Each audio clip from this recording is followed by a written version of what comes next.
I sat staring at my phone in our luxury Maldives resort suite, my hands trembling as I read the message that would shatter my perfect honeymoon. Can't wait to see you both tomorrow, just like old times, right? Emma. My new husband, James, was in the shower, completely unaware that I'd just discovered his secret. He'd invited his ex-girlfriend to join us on what was supposed to be the most romantic trip of our lives.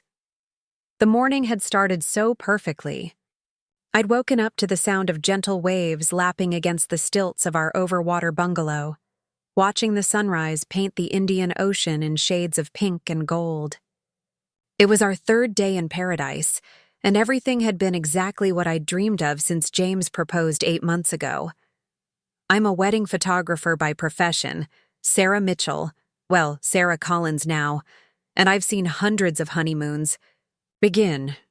I've captured countless first kisses, first dances, and tender moments between newlyweds.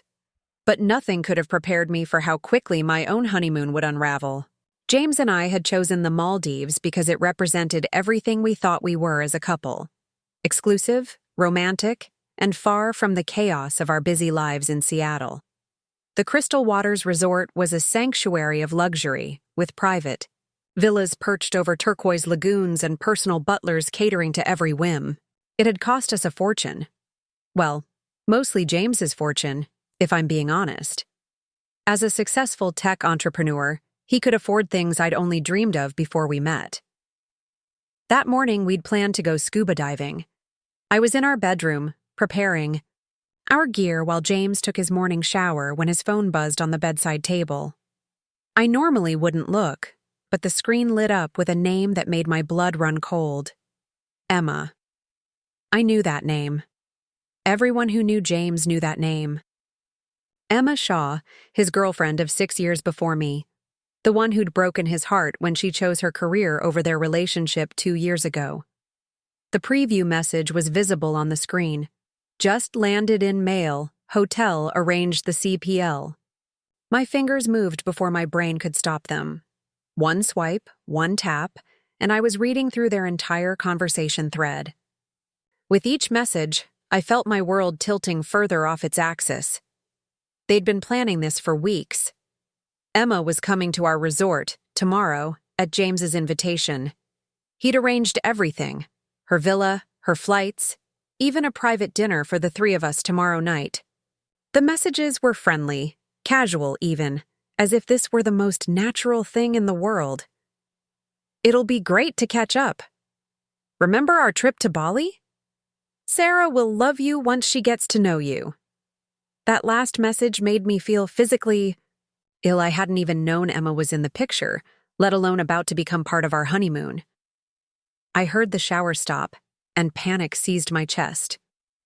What was I supposed to say? How does one even begin to confront their husband of 4 days about inviting his ex-girlfriend to join their honeymoon? The bathroom door was about to open, and I had seconds to decide. Confront him now or pretend I didn't know and wait to see if he'd tell me himself. The weight of the phone in my hand felt like a ticking bomb. Our entire relationship flashed through my mind. How we'd met at a tech conference where I was the event photographer. How he'd pursued me despite our different backgrounds. How he'd promised me a love story for the ages. Now, sitting in this picture-perfect paradise, I realized that perhaps our love story had always had another character waiting in the wings.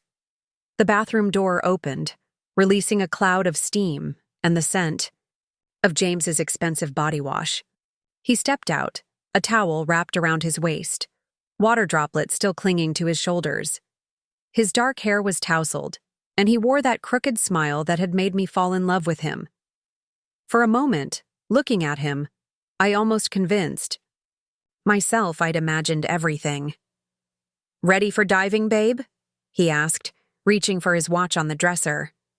Then he saw his phone in my hand, and the smile faltered just enough to confirm everything. In that microscopic change of expression, I saw the truth. He'd never planned to tell me about Emma until she was already here. The perfect morning shattered like a champagne glass dropped on marble floors, leaving me to deal with the glittering, dangerous pieces of what I thought was my perfect marriage. As I sat there, heart pounding, one thought kept echoing through my mind. This was only the beginning of what would become the most unexpected honeymoon in history. Part 2. Background context. I forced myself to breathe steadily as James stared at his phone in my hand, the tension in the room thick enough to cut with a knife. Our history together began playing through my mind like a highlight reel.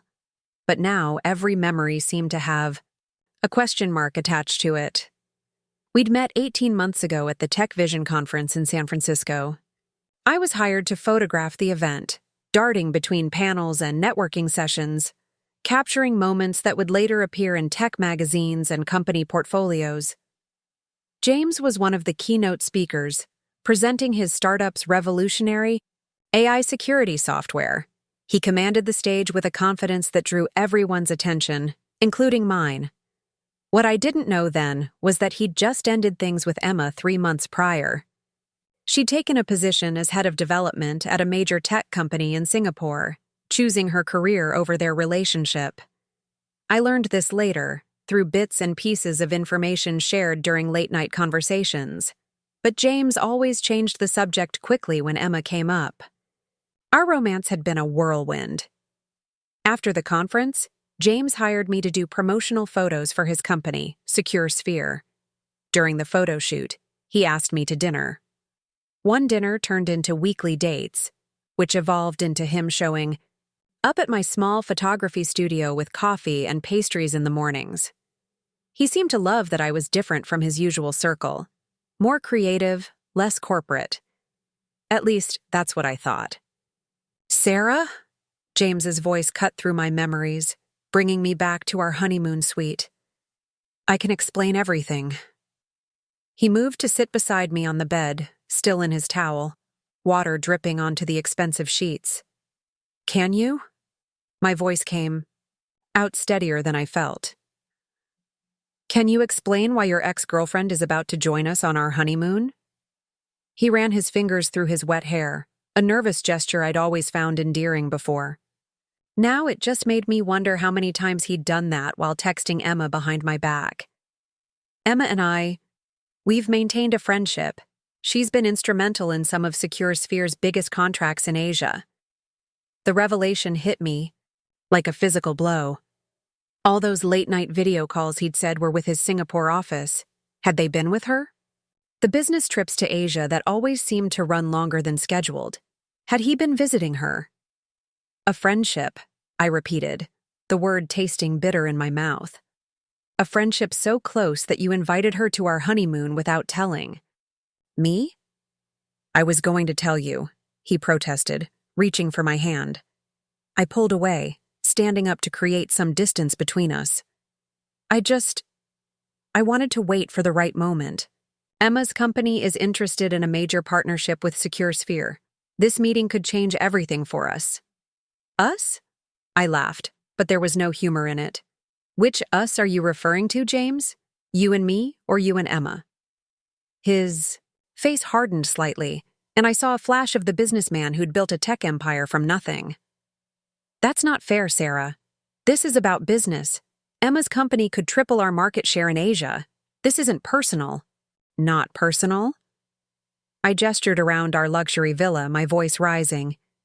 "You invited your ex-girlfriend to our honeymoon. How is that not personal?" "Because I'm not the same person I was when I was with Emma," he said, standing up as well. "That relationship was different.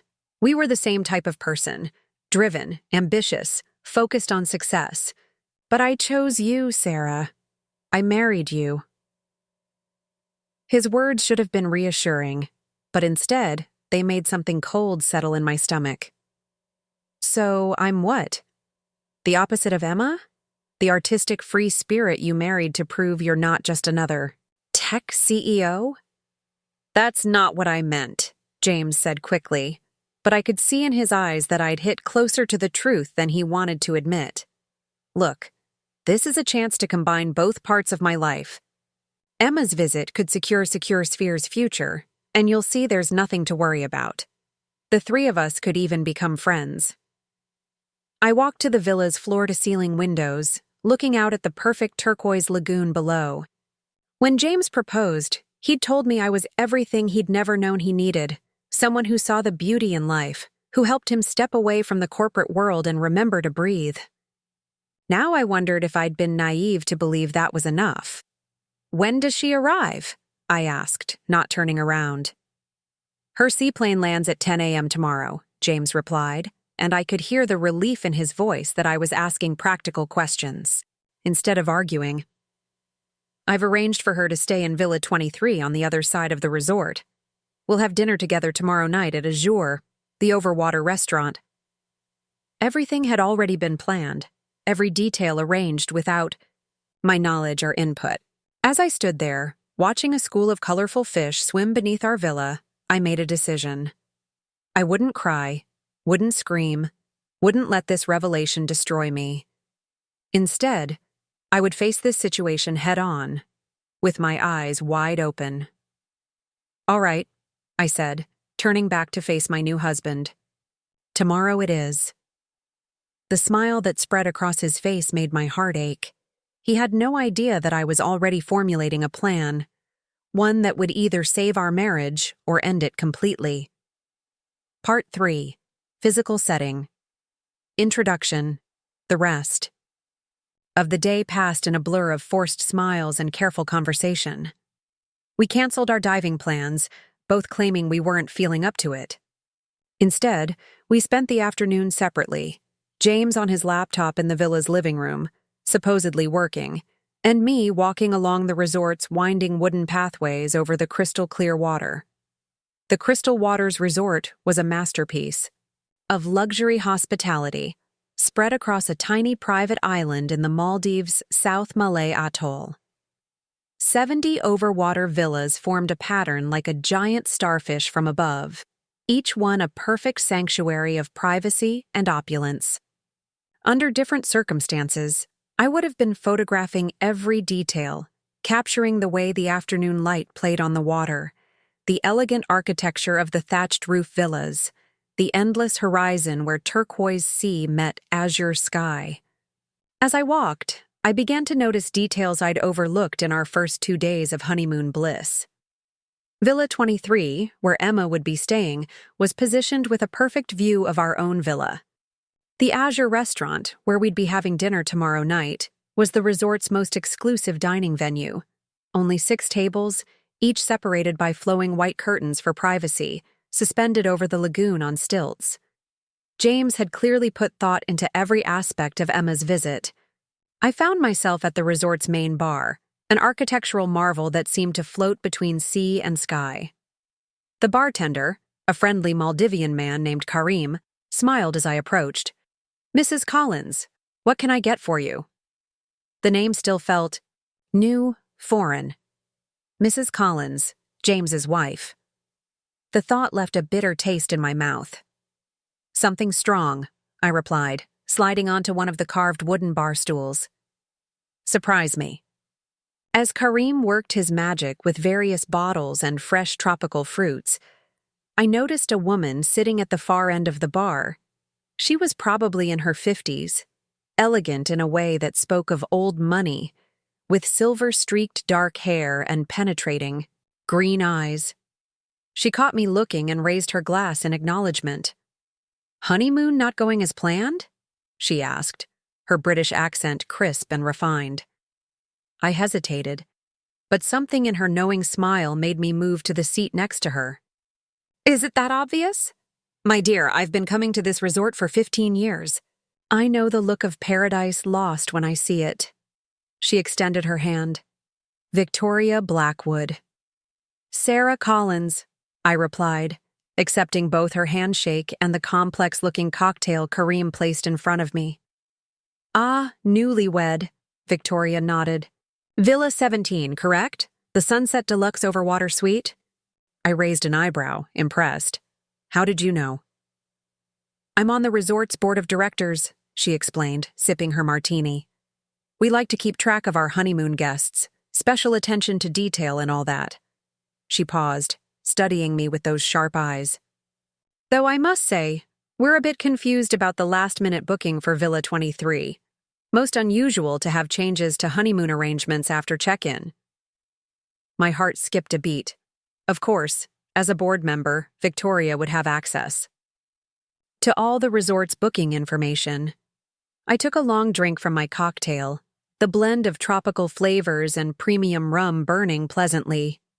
My husband invited his ex-girlfriend to join us, I said, the words tumbling out before I could stop them. She arrives tomorrow morning. Business meeting, apparently. Victoria's perfectly manicured eyebrows shot up. Well, she said after a moment, that's certainly a first, even for someone who's seen as much as I have in this industry. He didn't tell me until I found out by accident this morning, I continued, the cocktail loosening my tongue. Everything was arranged weeks ago. The villa, the romantic dinner at Azure, everything. Azure? Victoria's expression sharpened. Interesting choice. You know about its history, I assume? I shook my head. Azure was built specifically for marriage proposals, she explained, gesturing for Kareem to refresh our drinks. Every table has witnessed at least one engagement. We even had a local legend that no one has ever said no in Azure. She paused meaningfully. Until last year. Something in her tone made me lean forward. What happened last year? Victoria took her time answering, adjusting her Hermes bracelet with deliberate precision. A young couple, quite similar to you and your husband, actually. He was in tech, she was in. Creative arts, I believe. He brought her here to propose, but she discovered he'd been having an affair with his business partner. Made quite a scene. A small smile played at the corners of her mouth. The partner was staying in Villa 23, coincidentally. My mind was racing. What happened to them? She left him that night. Last I heard, she's doing quite well for herself in New York. Opened her own gallery, I believe. Victoria fixed me with a penetrating stare. The thing about paradise, Mrs. Collins, is that it has a way of revealing truths we might not be ready to face. I sat back, processing her words. The sun was setting now, painting the sky in dramatic shades of orange and pink. From this angle, I could see both our villa and Villa 23, connected by the wooden walkways that suddenly seemed like bridges to an inevitable confrontation. Thank you for the company, Victoria, I said, standing up. And the story. One more thing, Mrs. Collins, she called as I turned to leave. As a board member, I have access to all the resort's facilities and services. Should you find yourself in need of anything, simply have the staff contact me. I nodded, understanding the offer beneath her words. As I walked back to our villa, my mind was clearer than it had been all day. Tomorrow would bring Emma, with all her history and complications. But now I had something I didn't have this morning. Perspective, and potentially a powerful ally. The lights were on in our villa, and I could see James's silhouette moving around inside. My husband, the man I'd married 4 days ago, was up there preparing for a reunion with his ex-girlfriend. But I was no longer the same woman who had walked out of that villa this afternoon. Something had shifted, and I was ready for whatever tomorrow would bring. Part 4. Inner Conflict Revelation. That night, sleep eluded me. I lay awake in our luxurious king-sized bed, listening to James's steady breathing beside me, my mind racing through memories and realizations that now seemed to take on entirely new meanings. The gentle lapping of waves against the villa's stilts provided a soundtrack to my tumultuous thoughts. In the moonlight filtering through our panoramic windows, I could make out the framed photo on our bedside table. Our wedding day, just 4 days ago. I was beaming at the camera, my custom-designed dress catching the Seattle sunlight, while James looked at me with what I'd thought was pure adoration. Now I wondered if he'd been thinking about Emma even then. I slipped out of bed, careful not to wake James, and padded silently to the villa's private deck. The night air was warm and heavy with tropical moisture. The sky a cascade of stars unlike anything I'd ever seen back home. As I settled into one of the plush loungers, my thoughts drifted to all the little moments that should have been red flags. There was the time 6 months ago when James insisted on handling all the honeymoon arrangements himself. "You're always capturing everyone else's perfect moments," he'd said. "Let me create one for you." I'd been touched by the gesture, interpreting it as thoughtfulness rather than what it really was: control. Then there were the mysterious business calls that always seemed to come during our date nights, the ones he'd step outside to take. The frequent trips to Singapore that he said were crucial for Secure Sphere's expansion. The way he'd tense up slightly whenever anyone mentioned his past relationships. All these pieces were forming a pattern I'd been too in love, or perhaps too naive, to see. A shooting star streaked across the sky, and I was reminded of another night under the stars, the night James proposed. We'd been at his company's holiday party at the Space Needle. He'd orchestrated everything perfectly: the private access to the observation deck, the string quartet, the champagne.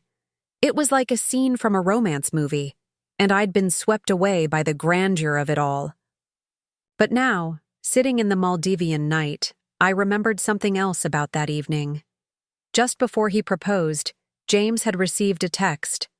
I'd caught a glimpse of the name, Emma, but he'd quickly dismissed it as work stuff and turned off his phone.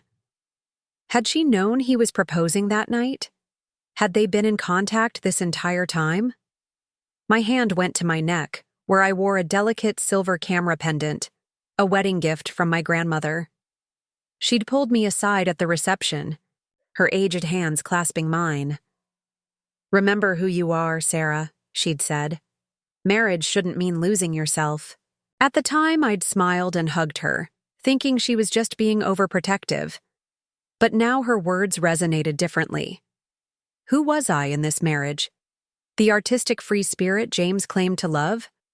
Or a placeholder, a convenient contrast to the ambitious ex-girlfriend he'd never quite let go of? A noise from inside the villa made me freeze. James appeared in the doorway, his hair tousled from sleep. "Can't sleep?" he asked, moving to sit in the lounger next to mine. "Just thinking," I replied, keeping my voice neutral. He reached for my hand, and I let him take it, though the gesture felt different now. "I know this situation with Emma is unexpected," he said softly, "but I really think it could be good for all of us.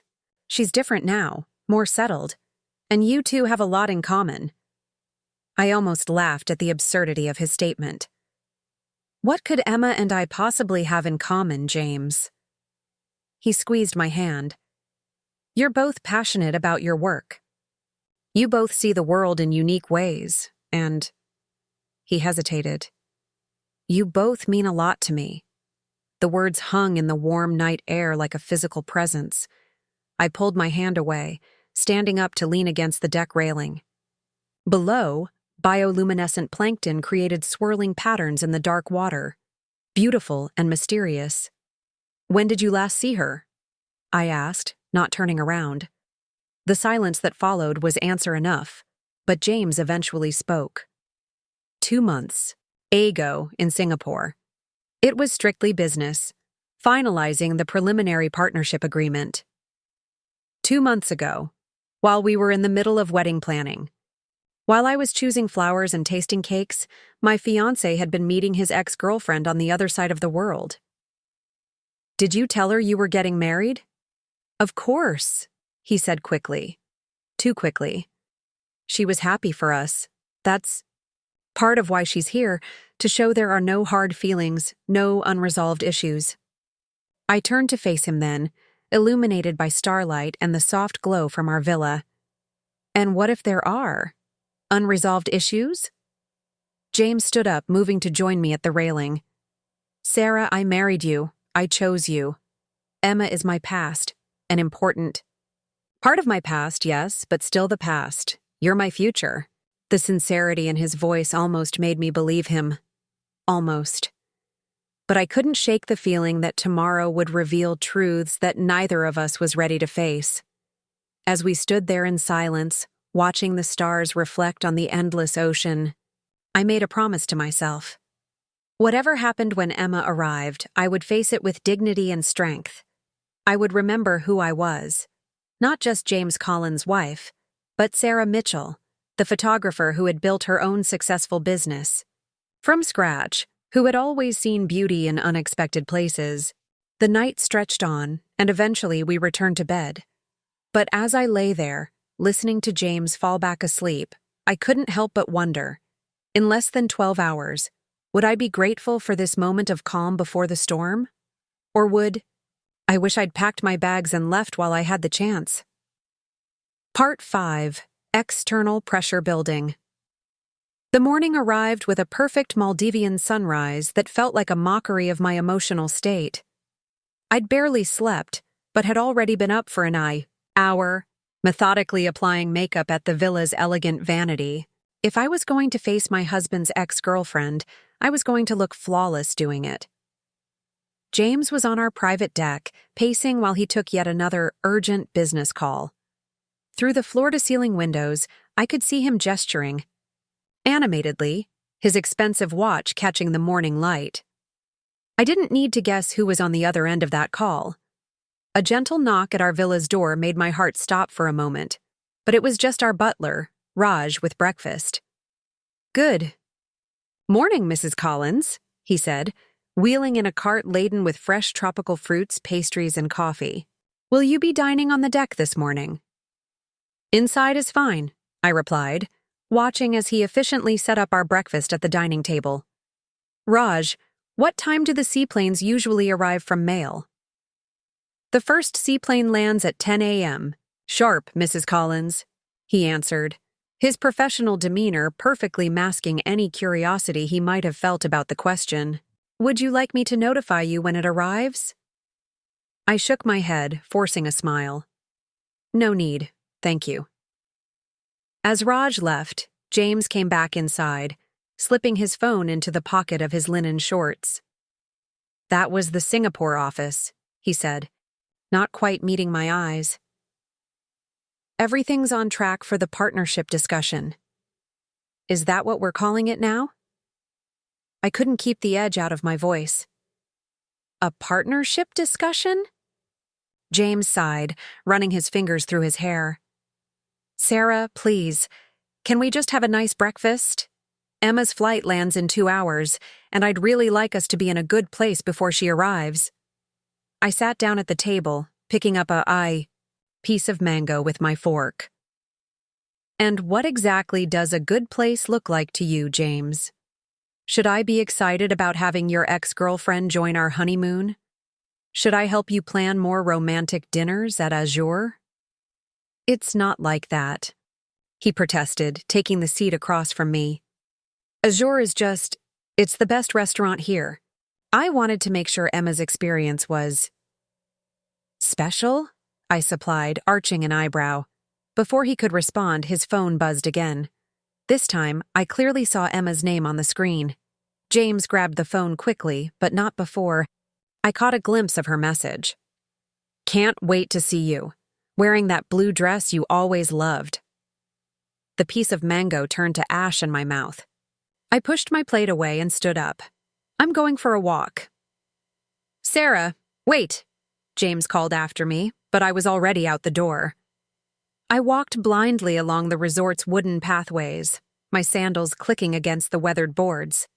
Other guests were beginning to emerge from their villas, couples hand in hand, families with excited children pointing at fish visible in the crystal-clear water below. Everyone looked so happy, so perfectly content in their paradise bubble.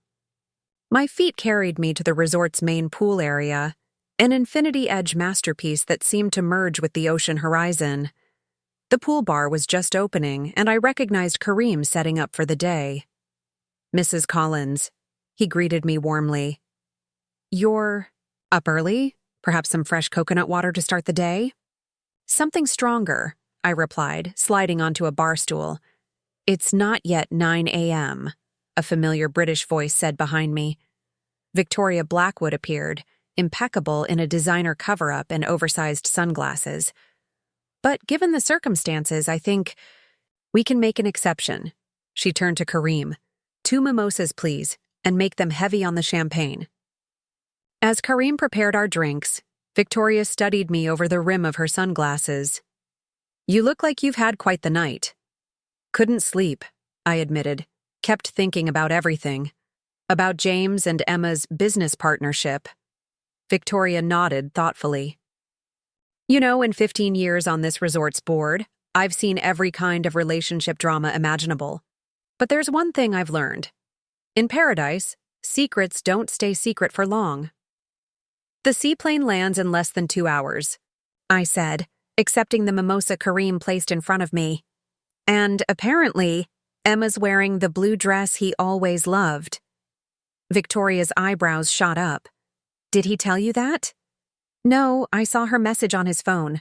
I took a long sip of my Trinkamam. He's been on the phone with her all morning, planning everything, making sure her experience is special. Men can be remarkably stupid creatures, Victoria mused, especially successful ones.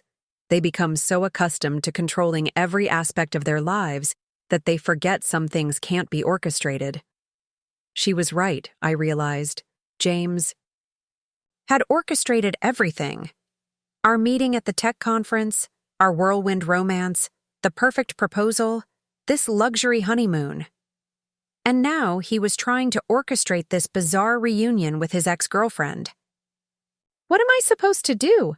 I asked, more to myself than to Victoria. What do you want to do? The question caught me off guard. What did I want? I'd been so caught up in James's plans, in the shock and hurt of his deception, that I hadn't really considered my own desires. I started, then stopped, really thinking about it. I want to understand why. Why he felt the need to do this. Why he couldn't just be honest with me. And I want to know if I'm really his choice, or just a convenient distraction, while he figures things out with Emma. Victoria nodded approvingly. Then that's your plan. Don't let him control the narrative. Take charge of your own story. As if on cue, my phone buzzed with a text from James. Where are you? We need to get ready. Emma's seaplane lands in 90 minutes.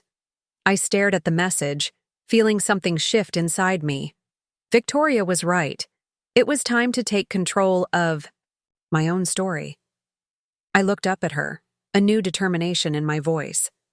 I need your help, I said. You mentioned you have access to all the resort's facilities?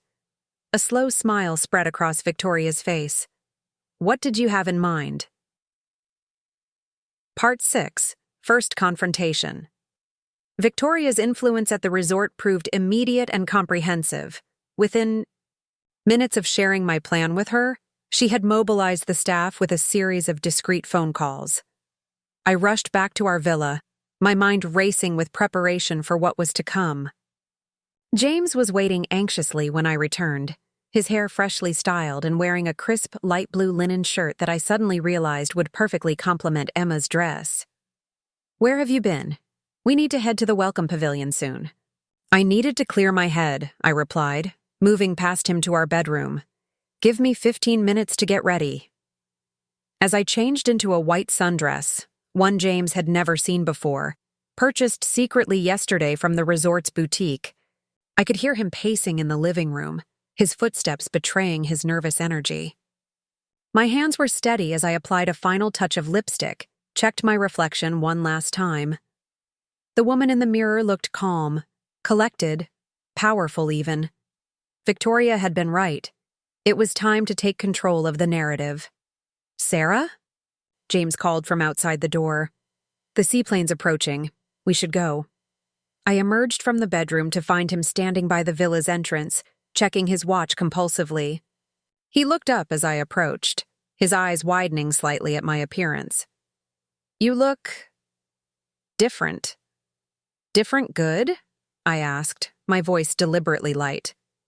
Yes, just not your usual style. He seemed slightly unsettled, which was exactly what I'd hoped for. We should hurry, Emma's waiting. The walk to the welcome pavilion was tense, our footsteps echoing on the wooden walkway. Other guests passed us, heading to breakfast or morning activities. completely unaware of the drama unfolding in paradise. As we approached the pavilion, I could see the seaplane making its final approach, the sound of its engines growing louder. "Sarah," James said suddenly, grabbing my hand. "Before Emma arrives, I just want to say—" "Save it." I cut him off, gently but firmly removing my hand from his grasp. "Let's just get through this morning." The seaplane touched down gracefully on the turquoise water, sending ripples across the lagoon's surface. As it taxied toward the welcome pavilion, I could see a figure in blue through one of the windows. My heart was pounding, but I kept my expression neutral, channeling all my years of professional photography experience. I knew how to maintain composure under pressure. The seaplane docked, and resort staff rushed forward with welcome drinks and cold towels. And then, there she was. Emma Shaw stepped onto the wooden dock with the confidence of someone who knew exactly how good she looked. The blue dress, a designer piece that probably cost more than my entire wedding outfit, hugged her curves perfectly. Her long, dark hair was styled in elegant waves, her makeup flawless despite the early flight. She looked exactly like the, successful tech executive she was. "James!" she called out, her face lighting up as she spotted us. She moved forward with the grace of a runway model, and I watched as my husband's entire body language changed. He straightened up, a smile spreading across his face that I'd never seen before. Emma embraced him warmly, too warmly for my comfort, before turning to me. "And you must be Sarah. I've heard so much about you." Her smile was perfect, practiced, probably the same one she used in board meetings before orchestrating hostile takeovers. "Funny," I replied, matching her smile watt for watt. "I've heard surprisingly little about you, at least until yesterday." A flicker of something, surprise, concern, crossed her face, but she recovered quickly. "Oh, James can be so forgetful about these things. But I'm so glad we're finally meeting. I have a feeling we're going to be great friends." "Actually," I said, my voice carrying clearly across the pavilion, "I was hoping we could start with being honest instead." James stiffened beside me. "Sarah." "No, James," I cut him off, my eyes never leaving Emma's face. "I think it's time we all put our cards on the table, starting with why you really invited your ex-girlfriend to join us on our honeymoon." The welcome pavilion had gone eerily quiet. The resort staff had discreetly moved away, though I knew thanks to Victoria they were still within earshot. Emma's perfect smile had faltered slightly, and James looked like he might be sick. "I don't know what you're talking about," Emma said, but her voice had lost some of its confidence. "This is purely a business meeting. James mentioned you were honeymooning here, and since I was going to be in the region anyway—" "Please," I interrupted, "don't insult my intelligence. I saw the messages, Emma, all of them, including the ones about remembering Bali and wearing that blue dress he always loved." The color drained from both their faces. James stepped forward, his hands raised placatingly. "Sarah, honey, let me explain." "Oh, you'll get your chance to explain," I assured him. "In fact, you'll both get plenty of chances to explain. But first, I think we should discuss the new arrangements I've made for our stay." "New arrangements?" James asked, confusion evident in his voice. I smiled, channeling all the confidence Victoria had helped me find. "Yes. You see, I've decided that if we're going to have a reunion, we should do it properly. I've moved Emma's things to our villa." "What?" they both exclaimed simultaneously. "Well, if we're all such good friends, and this is all just innocent business, then surely there's no problem with sharing space," I continued sweetly. "After all, Villa 17 is the resort's largest accommodation, plenty of room for 3. The look of panic on their faces confirmed everything I needed to know, but I wasn't finished yet. "Oh, and I hope you don't mind, but I've taken the liberty of rescheduling tonight's dinner at Azure. Instead, we'll be having a private cooking class, all 3 of us, together, for 6 hours." I turned to Emma, whose perfect composure was finally cracking. I hope you didn't plan on spending too much time in that beautiful blue dress. Part 7. Decision point. The silence that followed my announcement was delicious. Emma's perfectly manicured hand clutched her designer handbag so tightly, her knuckles turned white, while James looked like he was trying to solve a complex equation in his head, desperately searching for a way out of this situation. "Sarah," he finally managed, his voice strained. "This is ridiculous. We can't all stay in the same villa. Emma needs her privacy." "Privacy?" I interrupted, raising an eyebrow. "For what exactly?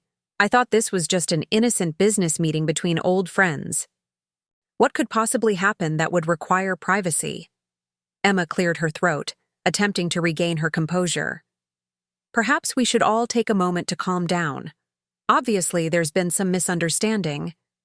"The only misunderstanding," I cut in, "was me believing I was on my honeymoon with a man who had actually moved on from his past. But since we're all here now, why not make the most of it? Unless, of course, there's some reason you two would be uncomfortable sharing a space." I watched as they exchanged glances, a whole conversation passing between them in seconds. It was exactly the reaction I'd been hoping for. That unconscious intimacy that revealed far more than their words ever could.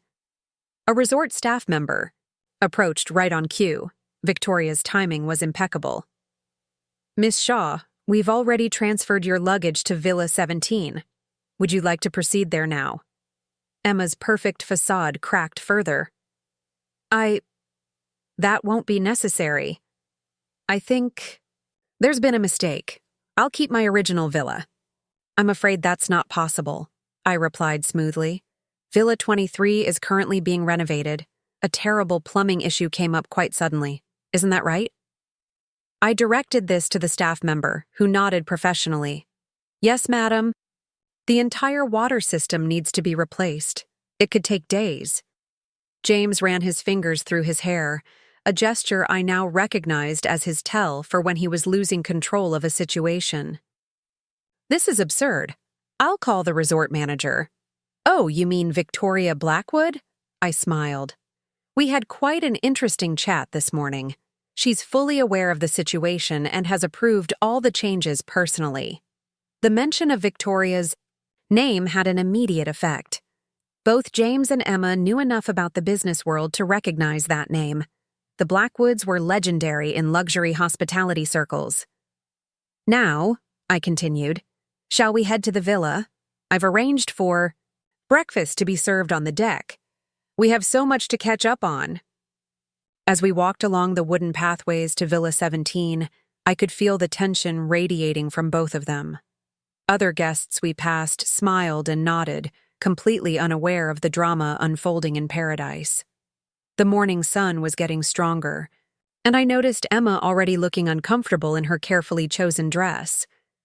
Entering our villa, I watched as Emma took in the scattered evidence of our honeymoon: James's laptop on the coffee table, my camera gear by the window, our shared toiletries in the bathroom visible through the open door. Her expression flickered between discomfort and something else. Longing? Regret? "Make yourself at home," I said, gesturing to the spacious living area. "The staff will bring your luggage shortly. I hope you don't mind taking the daybed in." "The living room? The bedroom is rather private." Emma's jaw tightened. "This is unnecessary. I can book a flight back to Singapore." "And miss the partnership discussion?" I asked innocently. "But James said this meeting could change everything for Secure Sphere. Surely you don't want to jeopardize such an important business opportunity." James stepped between us, his voice low and urgent. "Sarah, can we talk privately for a moment?" I pretended to consider it. "I don't think so. After all, we don't want to make Emma feel unwelcome or excluded. Isn't that right, honey? Isn't that why you invited her to join our honeymoon?" A knock at the door saved him from responding. Resort staff entered with Emma's luggage, 3 designer suitcases for what was supposed to be a brief business trip, followed by our breakfast service. As they set up the meal on the deck, I caught Emma eyeing the exit, probably calculating her escape options. "The cooking class starts at 3, I announced, taking a seat at the breakfast table. "I thought we could spend the morning getting to know each other better. Emma, James tells me you're brilliant at corporate takeovers. I'd love to hear all about your strategies." The double meaning of my words wasn't lost on either of them. James looked like he wanted to sink through the floor, while Emma remained frozen near the villa's entrance, her perfect poise finally, beginning to crack under the Maldivian heat and the weight of the situation. "You know what?" Emma said suddenly, her voice tight. "I think I need some air. I'll just take a walk." "Oh, perfect timing," I exclaimed as another knock came at the door. "That must be the yoga instructor. I booked us a private group session. Nothing like some partner poses to break the ice, don't you think?" As the yoga instructor entered, carrying rolled mats and wearing a serene smile, I watched the reality of their situation fully dawn on both James and Emma. They had walked into paradise expecting to control the narrative, to play out whatever scenario they had planned on their own terms. Instead, they found themselves trapped in my version of events, where every minute of supposed privacy or business discussion would be interrupted, observed, and shared. The question now was, how long would it take for one of them to break? Part 8. Hidden Element Setup. The yoga session was everything I'd hoped it would be and more. The instructor, briefed by Victoria's staff, was ruthlessly cheerful as she guided us through increasingly intimate partner poses.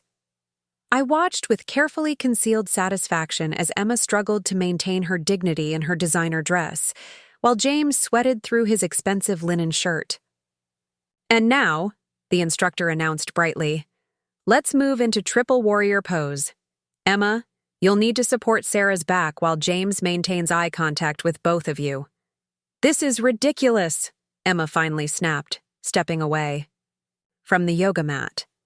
"I have emails to check. Surely we don't need to spend every moment together." "But Emma," I said, holding a perfect warrior pose, "I thought you came all this way to get to know me better. Besides, your laptop's battery seems to have died, and unfortunately, your charger was sent to Villa 23 before the renovation issue came up." The look she gave me could have frozen the tropical air. James, still awkwardly positioned between us, cleared his throat. "Maybe we could take a break? Discuss the business proposal." "Wonderful idea," I interrupted. "I've already arranged for us to have that discussion during our couple's massage in an hour. Nothing like a relaxing environment for important business talks." I watched as they exchanged another loaded glance. My phone buzzed, a text from Victoria. "Surveillance confirms no private messages sent between them since arrival. They're cracking." The yoga instructor, bless her soul, continued as if she hadn't noticed the tension. "Now, let's move into the trust fall sequence. Emma, you'll catch Sarah while James spots both of you." By the time the session ended, Emma's perfect hair had wilted in the humidity, and James looked like he might spontaneously combust from stress. But I wasn't finished. Not even close. "I'll just freshen up before the massage," Emma said, reaching for her suitcase. "Oh, don't worry about changing," I replied sweetly. "The spa provides special massage outfits. They're lovely matching sets. We'll all look like twins." As we walked to the spa, I reflected on how differently this day was playing out from what they must have planned. Their careful orchestration had probably involved private meetings disguised as business talks, intimate dinners under the guise of professional networking, stolen moments while I was supposed to be occupied with solo activities. Instead, they were trapped in a parade of enforced togetherness, their every attempt at privacy thwarted by my carefully planned schedule of group activities. The physical distance they tried to maintain betrayed everything their words denied. The spa manager greeted us with the same knowing smile I was starting to recognize from all of Victoria's staff. "Welcome. We've prepared the triple massage room for you. Very special, very intimate." "Triple massage room?" Emma's voice had risen an octave. Is that really necessary? Of course, I beamed. How else can we properly discuss business? Unless there's some reason you'd be uncomfortable with that arrangement. James jumped in, clearly trying to salvage some control of the situation. Sarah, honey, maybe we're taking this too far. Emma came here for a professional meeting. Exactly, I cut him off. And what could be more professional than a proper business discussion? In fact, I took the liberty of inviting some other guests to join our conversation. Right on cue, the spa doors opened to reveal 3 people entering: a distinguished-looking man in his 60s, a sharp-dressed woman in her 40s, and a younger man who radiated tech entrepreneur energy.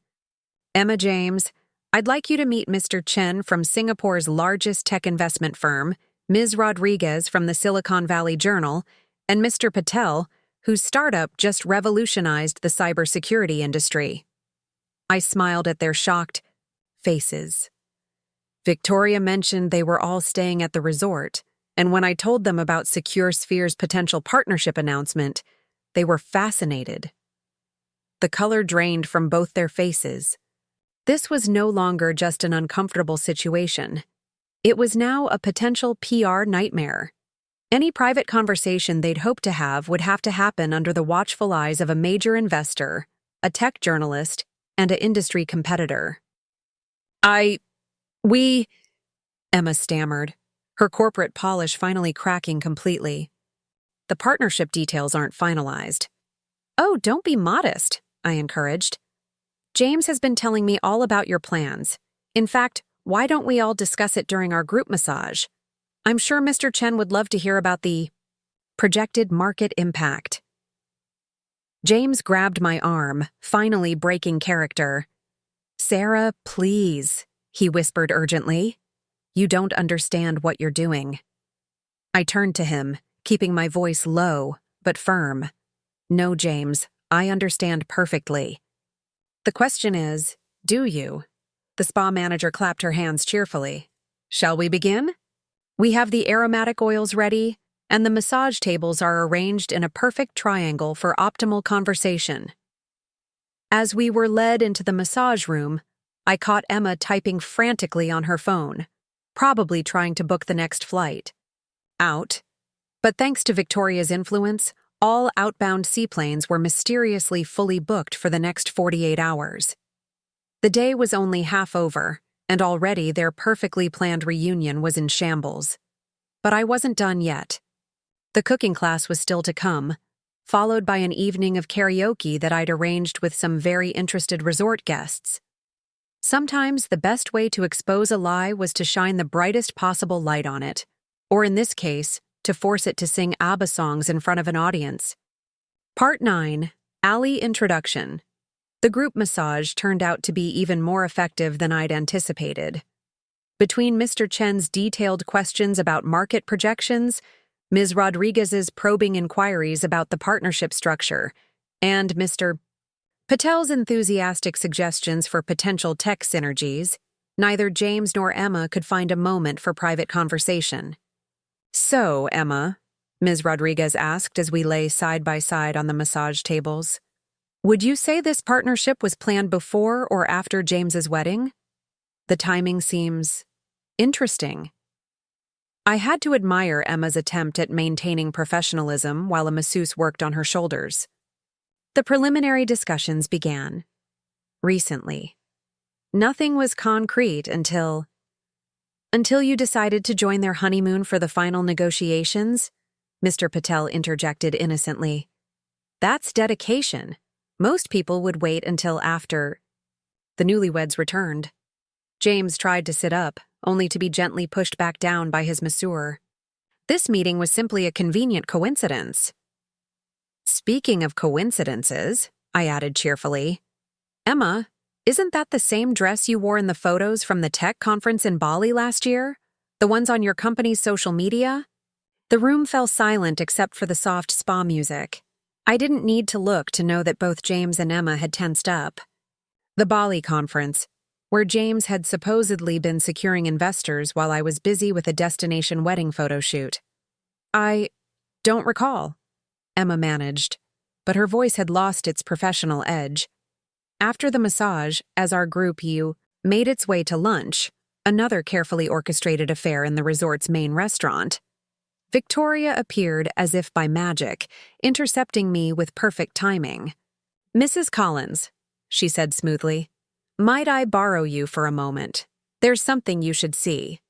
I excused myself, leaving James and Emma to entertain their unexpected audience.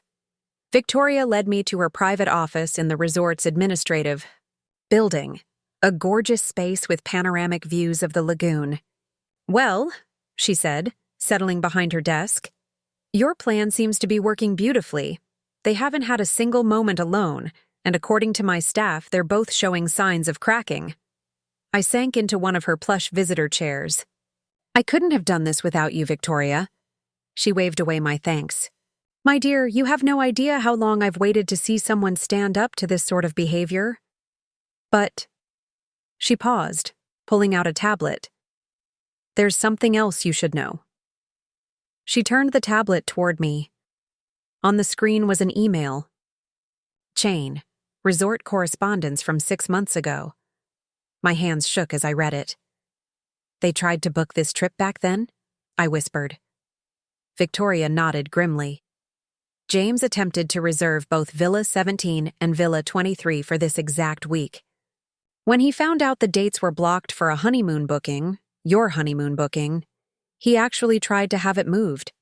The implications hit me like a physical blow. He knew. He knew all along he was going to invite her." "There's more," Victoria said gently. "Look at the email signature." I scrolled down, and there it was, Emma's name. She'd been part of the booking attempt.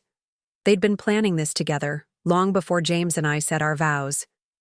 "I'm sorry," Victoria said softly. "I debated whether to show you this, but I believe you deserve to know the full truth." I sat back, letting the revelation wash over me. Part of me had still been hoping there was an innocent explanation, that perhaps James had just made a series of poor decisions. But this was premeditated.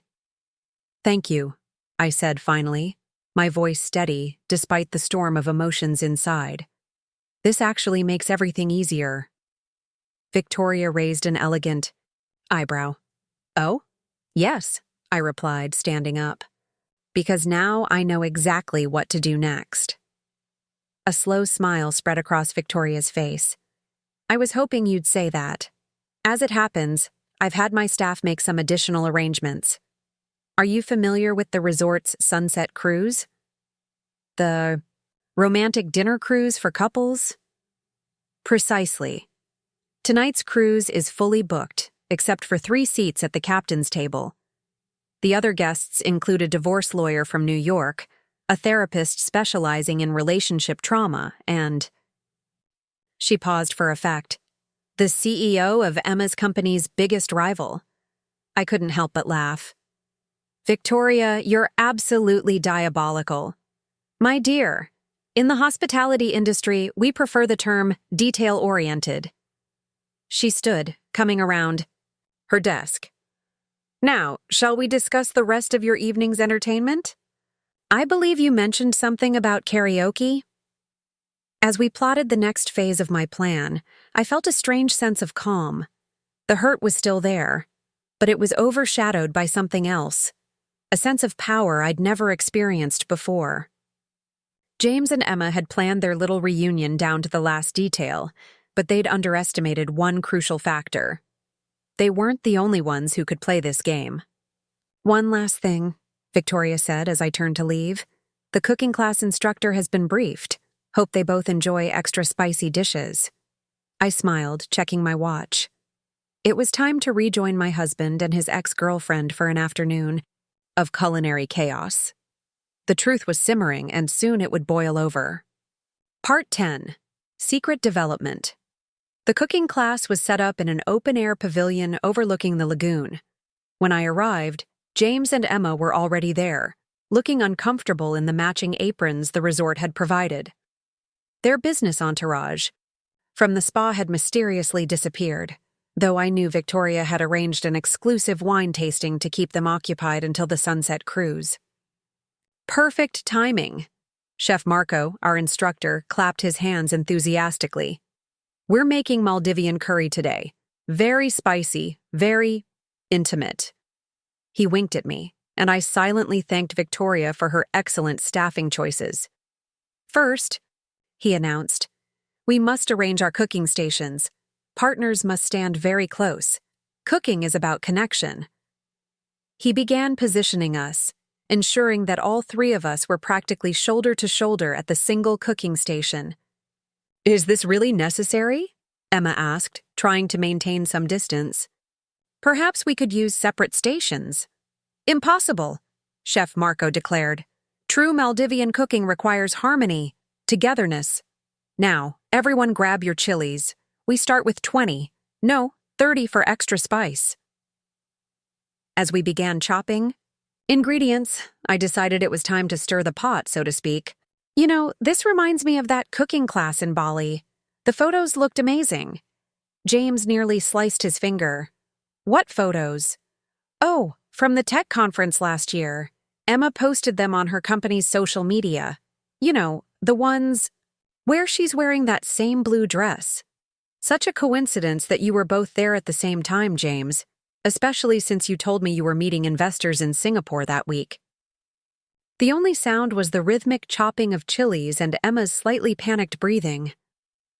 I'm sure it was just a coincidence, Emma managed, her voice strained. Large conferences often attract similar attendees. Of course, I agreed. Pleasantly. Just like it's a coincidence that you tried to book these exact villas 6 months ago, together. The knife Emma was holding clattered onto the counter. James froze completely. Victoria showed me the emails, I continued, carefully adding chilies to our curry paste. Very thoughtful of you both to try to plan this so far in advance. Although, I suppose the honeymoon booking must have thrown a wrench in your plans. Sarah, James started, his voice hoarse. I can explain. More chilies, Chef Marco interrupted cheerfully. And now we crush them together, all 3 pairs of hands on the mortar and pestle. Feel the burn. As we grudgingly followed. His instructions, the spicy oils from the chilies, began to fill the air.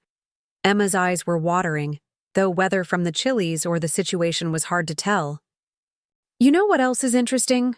I continued, grinding the chilies with perhaps more force than necessary. I went through my old photography files last night, found some interesting shots from that tech conference where James and I met, including some of the audience during his keynote speech. I paused for effect. You were there too, weren't you, Emma? 3rd row, taking notes, almost like you were. Keeping tabs on him? The mortar and pestle stopped moving. Both of them were staring at me now. You didn't just happen to be at that conference, I said softly. You were following his career, watching him, waiting. And then, when the timing was right. It wasn't like that, Emma protested, but her perfect composure was completely gone now. Wasn't it? The constant business calls, the convenient meetings in Singapore, the accidental run-ins at tech events, and now this. I gestured around us. A honeymoon crasher with a hidden agenda. More spice, Chef Marco announced, adding another handful of chilies to our mixture. The secret is in the heat. James reached for my arm. Sarah, please, can we discuss this privately? But we are being private, I replied innocently. Just the 3 of us, cooking together on our honeymoon. Isn't this what you wanted? The perfect little reunion? Emma suddenly stepped back from the cooking station, fanning her face. The chili fumes had become intense, and her makeup was starting to run. I need some air, she gasped. Oh, but we haven't even started the main course, I said. And after this, we have the sunset cruise. Victoria made sure we got the best seats, right next to the CEO of TechCore. Isn't that your company's biggest competitor, Emma? I'm sure he'd love to hear all about this innovative partnership approach. The color drained from her face. I need to make a call. Of course, I nodded. Though I should mention that the resort's Wi-Fi is experiencing some technical difficulties, and the cellular signal out here can be so unreliable. Mercury in retrograde, probably. As Emma fled the pavilion, practically running despite her designer heels, I turned to James. He looked absolutely destroyed, his carefully constructed plans crumbling around him. More chilies? I offered, holding up a particularly vicious-looking red pepper. Part 11, Major Conflict Scene. I found them together at the beach bar an hour later, huddled at a corner table in intense discussion. The cooking class had ended. Prematurely, Emma had never returned, and James had excused himself to check on her shortly after. They thought they'd finally found a moment alone, but thanks to Victoria's network of staff, I knew exactly where they'd gone. "There you are," I called out cheerfully, approaching their table. "I was worried we'd miss the sunset cruise, though I suppose this is cozy too." I pulled up a chair, inserting myself between them.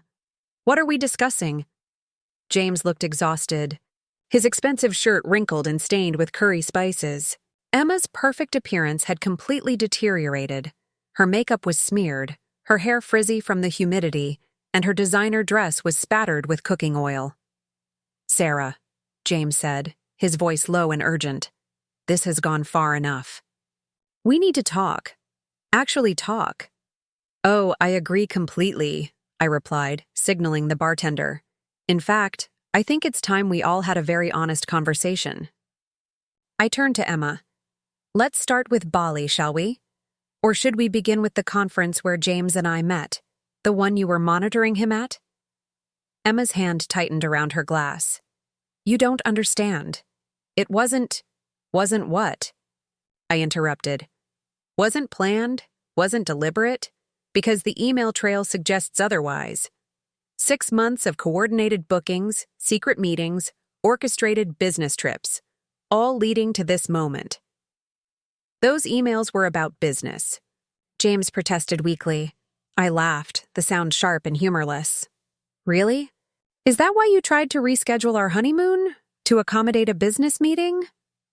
The bartender arrived with my drink, a bright blue cocktail that matched Emma's now ruined dress. I took a deliberate sip before continuing. "You know what's interesting about being a photographer? You learn to notice details, like how people look at each other when they think no one's watching, the small gestures, the hidden glances." I set my glass down carefully. "I've been watching you both all day. Every interaction, every shared... Look, every moment of tension. Would you like to know what I see?" Neither of them spoke. Around us, the beach bar continued its normal evening activities. Guests enjoying cocktails, soft music playing, the sun beginning its descent toward the horizon, the perfect paradise setting for an imperfect situation. "I see two people who never properly ended their relationship," I said quietly, "who've been dancing around each other for years, using business as an excuse to stay in each other's orbit. And I see a marriage that was probably a mistake from the start." "That's not true," James said, but his voice lacked conviction. "I love you, Sarah." "Do you?" I asked, meeting his eyes. "Or do you love the idea of me? The artistic free spirit who helped you pretend you'd moved on? The perfect contrast to your ambitious ex-girlfriend?" Emma shifted uncomfortably in her seat. "Sarah, I never meant to..." "To what? To crash my honeymoon? To reconnect with my husband in paradise? To finally see if there was still something there?" I turned to face her fully.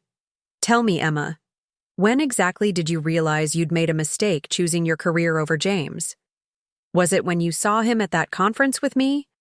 Or was it earlier?" The silence that followed was deafening. Emma's face had gone pale, and James looked like he might be sick. "The truth," I continued, my voice steady despite the emotion churning inside me, "is that I'm not the one who came between you two. I'm the one who got caught in the middle of something that never really ended." "I didn't plan this," Emma whispered, but her eyes betrayed her. The partnership opportunity is real. Oh, I'm sure it is, I nodded. That's what makes it so perfect, isn't it? A legitimate business reason to stay connected. To keep the possibility alive. I turned back to James. And you? Did you think I wouldn't figure it out? That I'd just accept your ex-girlfriend joining our honeymoon without questioning it? James reached for my hand, but I pulled away. Sarah, please, we can fix this. Fix what exactly? I asked. The fact that you've been lying to me our entire relationship? That you orchestrated this whole situation months in advance? Or the fact that you're still in love with her? The last words hung in the air like a physical presence. Neither of them denied it, which was all the confirmation I needed. The sunset cruise leaves in 20 minutes, I said, standing up. I suggest you both take this time to think very carefully about what happens next. Because when we board that boat, we'll have some very interested parties waiting to hear all about this situation. As I walked away from the beach bar, I could feel their eyes on me. They had no idea that this was just the beginning, that the real revelations were yet to come. Victoria had helped me prepare something special for the cruise, something that would force every truth into the open. The sun was just touching the horizon, painting the sky in brilliant oranges and pinks. It would be a beautiful sunset, perfect for the storm I was about to unleash. Part 12. Power Shift. The Sunset Cruise Yacht was everything Victoria had promised. Elegant, intimate, and perfectly suited for what I had planned. As we boarded, I watched James and Emma try to maintain a professional distance, both of them, newly uncomfortable under the scrutiny of the other guests. Victoria had outdone herself with the seating arrangements. At our table, the divorce lawyer from New York, who had been thoroughly briefed, the CEO of TechCore, Emma's company's biggest rival, and a well-known tech journalist who, as I'd learned, had been investigating potential insider trading in the Singapore tech sector. What a delightful gathering, the divorce lawyer Patricia Morrison remarked as we were seated. I understand we're celebrating a honeymoon? How unusual to include business associates in such an intimate occasion. Emma attempted a smile that looked more like a grimace. It's purely coincidental timing. Oh, but didn't you specifically book this trip 6 months ago? I interjected innocently. The same week you tried to reschedule our honeymoon, right, James? The TechCore CEO, Michael Chang, leaned forward with interest. 6 months? That's fascinating timing, considering the rumors about your company's upcoming merger announcements, Ms. Shaw. Emma's hand froze halfway to her water glass. I'm not sure what you mean. I believe he's referring to the private meetings. In Bali last year, the tech journalist David Torres added smoothly, the ones that coincidentally aligned with certain strategic stock purchases. I watched as both James and Emma realized what was happening. This wasn't just an uncomfortable dinner. It was a trap. Every person at this table had the power to destroy either their personal reputations or their professional lives, or both. I have some interesting photos from that Bali conference, I mentioned, pulling out my phone. I was reviewing my professional portfolio earlier. It's amazing what you can capture when people think no one's watching. James's face had gone ashen. Sarah, don't... Oh, these aren't the intimate ones, I assured him, though the implication hung heavy in the air. Just some interesting meetings that occurred during supposedly separate business trips. Mr. Chang, you might be particularly interested in who was present at these discussions. The yacht pulled away from the dock, the engines humming softly beneath us. We were now effectively trapped together for the next 3 hours. You know, Patricia Morrison commented, swirling her wine, in my line of work, I see a lot of interesting cases. But it's rare to find one where corporate misconduct and personal infidelity intersect so elegantly. Emma's professional facade finally cracked. This is ridiculous. I don't have to sit here and... Actually, you do. I cut in smoothly. Unless you'd prefer to swim back to the resort. Though I should mention that Victoria has arranged for quite a few phones to be recording this lovely sunset. Social media can be so unpredictable, don't you think? The waiter arrived with champagne, providing a momentary break in the tension. I used the opportunity to make eye contact with Victoria, who was seated at another table but watching the scene unfold with careful attention. She gave me an almost imperceptible nod. Everything was in place for the next phase. A toast, I suggested, raising my glass, to new beginnings, and to truth finally coming to light.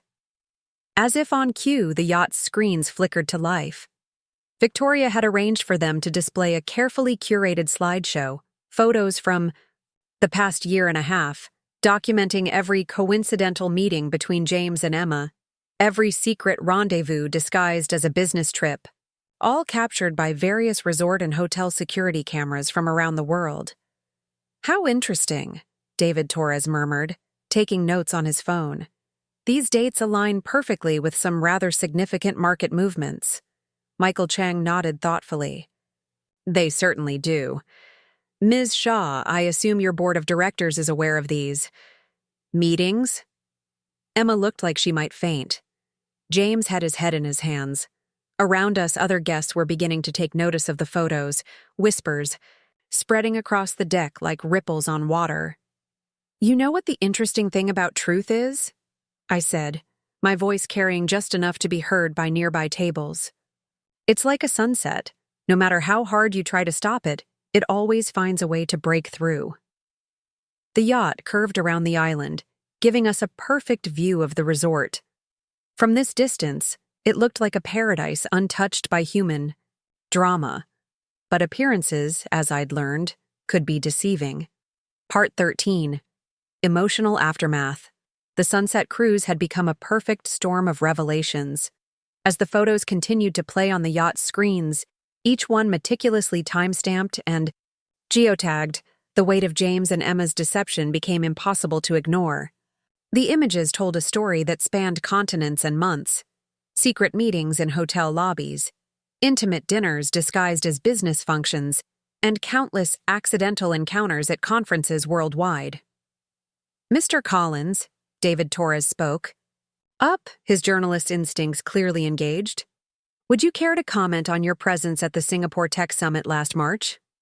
According to your company's public statements, you were in Seattle that week. Before James could respond, Michael Chang interjected. More importantly, Ms. Shaw, these photos suggest you were sharing sensitive market information during these encounters. My board would be very interested in understanding the nature of these discussions. Emma's perfectly manicured nails were digging into the white tablecloth. This is a complete misrepresentation of what? I interrupted softly. Of you and my husband maintaining a secret relationship throughout our engagement. Or of you using that relationship to manipulate market positions. Patricia Morrison pulled out a small notebook. As a divorce attorney, I feel compelled to point out that corporate misconduct discovered during divorce proceedings becomes part of the public record. Fascinating implications for shareholders, don't you think? The color drained from both their faces. Around us, other guests were openly staring now, phones discreetly recording the unfolding drama. Victoria had positioned influential people at every table, tech investors, society journalists, rival executives. Every whispered word would echo through their professional circles by morning. Sarah, James finally spoke, his voice cracking. Please, we can talk about this privately. Like you talked about inviting Emma to our honeymoon? I asked, keeping my voice level. Or like you talked about your trips to Bali, Singapore, New York? With each location, another photo appeared on the screens, courtesy of Victoria's impeccable timing. This is insane, Emma burst out, her composure finally shattering completely. You're trying to destroy everything we've built. We? I raised an eyebrow. And what exactly have you built, Emma? A relationship based on lies? A business partnership built on insider trading? Or perhaps you mean the elaborate plan to insert Yourself back into James's life while he was engaged to someone else? The yacht turned, catching the last rays of the setting sun. The golden light illuminated the tears now freely flowing down Emma's face, her expensive mascara creating dark rivers on her cheeks. Michael Chang cleared his throat. Ms. Shaw, given these revelations, I believe TechCore will be reassessing our current market position vis-a-vis your company's stock. And I, David Torres added, will be making some very interesting calls to the Securities and Exchange Commission first thing tomorrow morning. I watched as their professional world began to crumble around them. James was staring at the table, his wedding ring catching the fading light. Emma had given up any pretense of composure, her shoulders shaking with silent sobs. The interesting thing about paradise, I said, loud enough for nearby tables to hear, is that it makes people careless. They forget that walls have ears, that cameras are everywhere, that every electronic message leaves a trace. Victoria appeared at my side, as if summoned by my words. Mrs. Collins, there's a call for you in the yacht's private office. Something about some interesting financial transactions that were just flagged? I stood, smoothing my dress. If you'll excuse me. Oh, and James? I removed my wedding ring, placing it gently on the table. I believe this belongs to the woman you actually wanted to marry. Though given what's about to happen to both your companies, you might need to sell it to pay your legal fees. As I followed Victoria below deck, I could hear the murmurs spreading across the yacht. The photos continued their damning slideshow, each image another nail in the coffin of James and Emma's carefully constructed deception.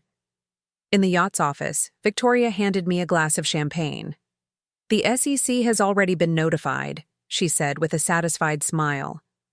Anonymous tip, of course.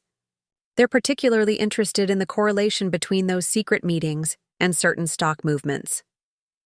I took a long sip of champagne, feeling the bubbles dance on my tongue. How long until the story breaks? Torres has already filed his initial report.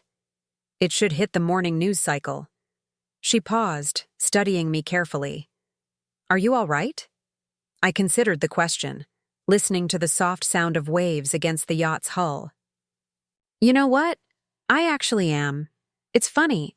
They thought they were so clever, planning this elaborate reunion in paradise.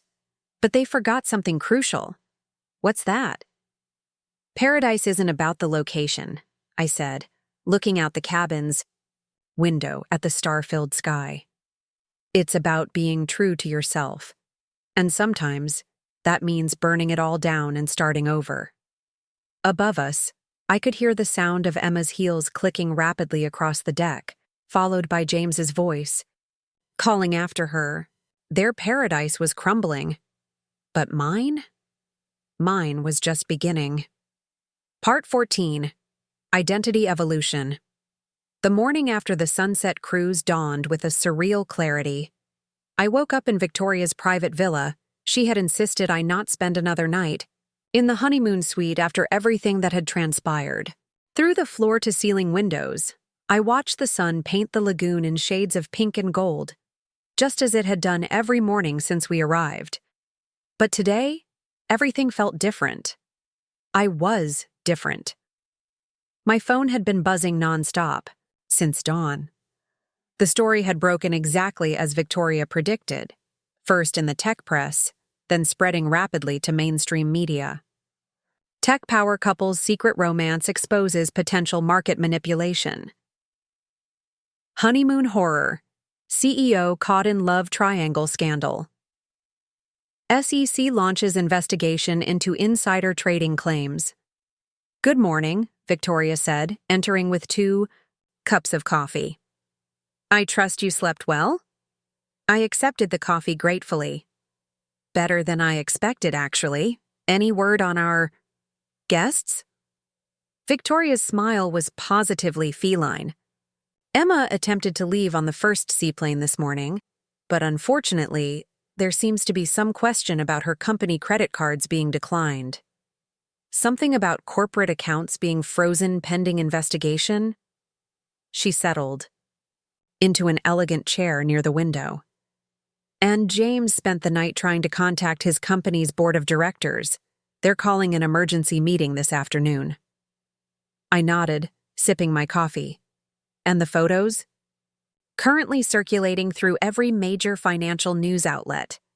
Mr. Torres did an excellent job connecting the dots between the meetings and suspicious market activities. The SEC is very interested in their timing. A knock at the door interrupted us.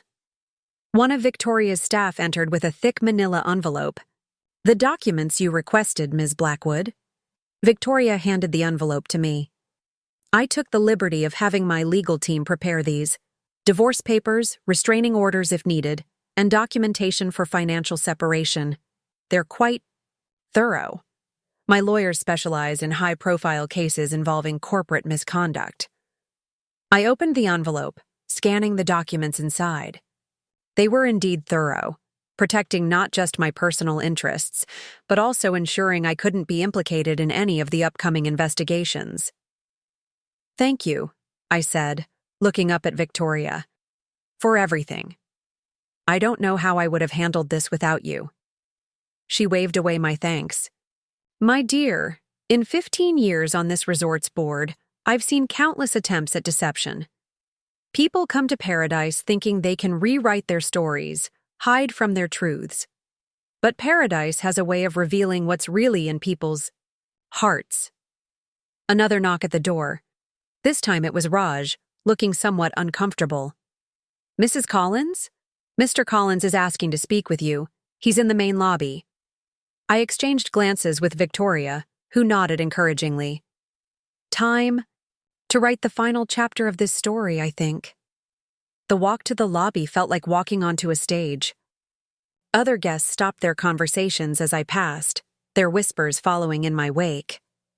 News traveled fast in paradise, especially when it involved corporate scandal and romantic betrayal.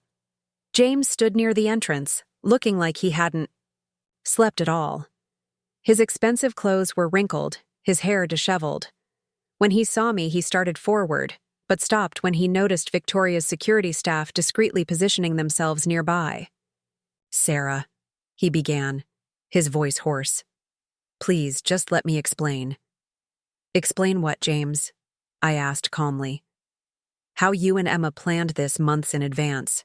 How you've been lying to me since before we even got engaged. Or how you used our marriage as cover for your corporate misconduct?" "It wasn't like that," he protested weakly. "The business dealings were legitimate." "Save it for the SEC investigation," I cut him off, pulling the divorce papers from the envelope. "Here's what's going to happen. You're going to sign these, agree to an uncontested divorce, and never contact me again. In return, I won't testify about what I know regarding your meetings with Emma." He stared at the papers, then back at me. "How did you become this person? The Sarah I married would never—" "The Sarah you married was a character you created in your mind," I interrupted. "A convenient contrast to Emma, the artistic free spirit who helped you maintain your cover story. But that's not who I really am." "And who are you?" he asked, almost whispered. I smiled, feeling stronger with each word. "I'm someone who knows her worth, who doesn't need a man's validation or a wealthy lifestyle to feel complete. And most importantly, I'm someone who refuses to be a supporting character in someone else's love story." Part 15. Change Implementation. With Victoria's support, I spent the next day transforming what remained of my honeymoon into something entirely new. The resort staff had already moved all of James's belongings out of Villa 17, and Emma had finally managed to leave on an afternoon seaplane, though not before the paparazzi captured photos of her hasty departure. I sat in the villa's living room, surrounded by the remnants of what was supposed to be my perfect honeymoon, when Victoria arrived with an unexpected proposition. "The resort would like to commission you," she announced, settling onto the sofa across from me. "We've seen your photography portfolio, and we believe you could capture the essence of the Crystal Waters Resort in a way our current marketing materials are lacking. I looked up from my laptop, where I'd been reading the latest news coverage of the scandal. The story had evolved beyond just James and Emma's affair. Financial investigators were now uncovering a pattern of suspicious trades and meetings stretching back months. "A commission?" I asked, intrigued despite myself. Victoria nodded. "A full series. The real paradise, not just the polished surface. The hidden moments, the true emotions, the stories that make this place special." She paused, a knowing smile playing at her lips. "Consider it a way to reclaim your narrative." The idea took root immediately. I could transform this place of betrayal into something else, a showcase for my art, a platform for my vision. "When would you want me to start?" "Why not now?" Victoria gestured to the golden afternoon light streaming through the windows. "Paradise looks different through every lens. Show us how you see it." I retrieved my camera equipment, the professional gear I'd brought hoping to capture romantic honeymoon moments. Now it would serve a different purpose. For the next several hours, I lost myself in photography. I captured the resort's soul. Elderly couples walking hand in hand along weathered wooden pathways, children's laughter echoing across the infinity pool, staff members sharing quiet jokes between duties. I photographed the sunset from angles the marketing team had never considered found beauty in the imperfect moments between the picture-perfect ones. As I worked, I could feel myself healing, transforming each moment of what should have been my honeymoon into something meaningful and mine alone. Victoria accompanied me, offering insights about the resort's history and introducing me to long-term guests who had their own stories to share. One elderly couple had been coming here for 30 years. They showed me the exact spot where they renewed their vows on their 50th anniversary. "You see?" Victoria commented as we watched the couple walk away. "Paradise isn't about perfection. It's about authenticity." A commotion near the main reception caught our attention. Through my camera lens, I zoomed in to see James in what appeared to be a heated discussion with the resort's management. Even from this distance, I could see the strain on his face. "Ah, yes," Victoria said, checking her phone. "It seems the corporate credit cards have all been canceled. Something about the SEC freezing accounts pending investigation?" I lowered my camera, feeling a strange mix of satisfaction and pity. He really thought he could control everything, didn't he? The perfect plan, the perfect cover story, the perfect paradise setting for his reunion with Emma. "Men like James," Victoria observed, "often mistake control for power. They think if they can manage every detail, orchestrate every moment, they can force reality to match their vision." She turned to me with a knowing smile. "But true power comes from authenticity, from embracing the unexpected and making it your own." As if to emphasize her point, dark clouds began gathering on the horizon, one of the sudden tropical storms the Maldives was known for. Most guests hurried for cover, but I saw it as an opportunity. I positioned myself at the edge of the infinity pool, capturing the moment the first raindrops hit the water, creating concentric rings that distorted the perfect reflection of paradise. "Now that," Victoria said, watching me work, "is real paradise. Not the postcard version, but the true one. Beautiful even in its imperfection." The rain intensified, but I kept shooting. Each click of the shutter felt like a step forward, away from the person who had arrived here as James's wife and towards someone new, someone stronger, more authentic, more myself. Later, reviewing the photos in my villa, I found one that captured everything I was feeling. It showed the resort through the curtain of rain, the pristine whites and turquoise blues transformed by the storm into something more complex, more interesting. Paradise, but with depth and shadow, with story and substance. "This one," Victoria said, looking over my shoulder. "This is the one we'll use for the new campaign. Paradise Reimagined. What do you think?" I smiled, feeling a surge of pride. I think it's perfect, not because it's flawless, but because it's real. Part 16. Relationship Changes. The next morning, reality began crashing into paradise like waves against the shore. My phone lit up with a message from Patricia Morrison, the divorce lawyer from the Sunset Cruise. The initial paperwork had been filed, and James had agreed to an uncontested divorce. His company's board of directors had placed him on indefinite leave pending the SEC investigation. I was reviewing the documents over breakfast on my villa's deck when Raj appeared with an unexpected visitor, Mr. Chen, the tech investor from the cruise. "Ms. Mitchell," he said, using my maiden name deliberately. "I hope I'm not interrupting." "Not at all," I gestured to the empty chair across from me. "Though I'm surprised you're still here. I thought most of the guests from the cruise had left." He settled into the chair, accepting the coffee Raj offered. "I stayed because I wanted to discuss a business proposition with you. Your photography, work, particularly your ability to capture revealing moments. It's quite impressive." I raised an eyebrow, waiting for him to continue. "My investment firm specializes in tech companies, yes, but we also have significant holdings in media and digital content. We've been looking for someone who can tell stories through images, someone who understands both the corporate world and the human element." The proposition hung in the air between us. Through the villa's windows, I could see James in the distance, walking along the beach alone, phone pressed to his ear. Even from here, his distress was visible in every movement. "You want me to work for your firm?" I asked, turning back to Mr. Chen. He shook his head. "Not for us. With us. We'd like to back you in starting your own digital content agency. Your work during this situation proved you understand something crucial. In today's world, images tell stories that words cannot."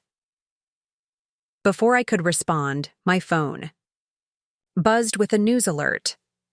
Emma's company had issued a statement. She had resigned as head of development, effective immediately. The stock was in freefall. "Speaking of stories," Mr. Chen nodded at my phone, "yours seems to have resonated quite strongly. The photos from your portfolio that Mr. Torres published alongside his article have gone viral. People are calling it a masterclass in visual storytelling." I thought about his offer. Just a few days ago, I had been James Collins' wife, the artistic free spirit who added color to his corporate world. Now I was being offered the chance to build something of my own, something that combined my art with the business acumen I'd discovered in myself during this ordeal. "I'd need complete creative control," I said finally. Mr. Chen smiled. "Of course, and I think your first project just walked past your villa." I turned to see Emma, looking nothing like the polished executive from a few days ago, making her way toward the seaplane dock. Her resignation had obviously been less voluntary than the press release suggested. The fall of a tech power couple, told through the lens of the woman they tried to deceive, Mr. Chen continued.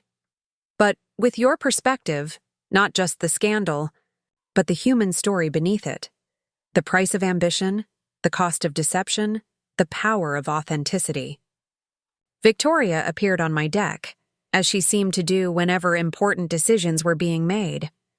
"An excellent idea," she said, having clearly overheard the conversation. "The resort would be happy to be your first client as well. We've already received numerous inquiries about your rain-swept paradise photos." I looked between them, these two powerful people who saw something in me that perhaps I had only just discovered myself. Then I looked out at the paradise that had transformed from the setting of my honeymoon betrayal into the launching pad for my new life. "When do we start?" I asked. Mr. Chen pulled out a contract from his briefcase. "How about now?" The story is hot, and timing is everything in both tech and media. As I reviewed the contract, I noticed James had stopped his beach pacing and was staring up at my villa. Our eyes met briefly across the distance, and I saw the moment he realized what was happening. His shoulders slumped as he watched Mr. Chen and Victoria on my deck, understanding that his actions hadn't just cost him his marriage and possibly his career, they had inadvertently launched mine. You know, Victoria mused, following my gaze, sometimes the best revenge isn't destroying someone's paradise. It's building your own from the ashes of theirs. I signed the contract with a flourish, feeling the weight of my wedding ring's absence on my hand not as a loss, but as freedom. Then let's build something beautiful. Part 17, External Response. By the following morning, my story had transcended the initial scandal and taken on a life of its own. Paradise Revenge was trending on social media, with my rain-swept resort photos being shared hundreds of thousands of times. The narrative had shifted from a simple tale of infidelity and corporate misconduct to something more compelling, a story of empowerment and reinvention. I sat in Victoria's office, watching the media coverage unfold on multiple screens. David. Torres had just published a follow-up piece titled, From Betrayed Bride to Digital Media Mogul, The Paradise Pivot, complete with a gallery of my photographs documenting the resort's transformation through the storm.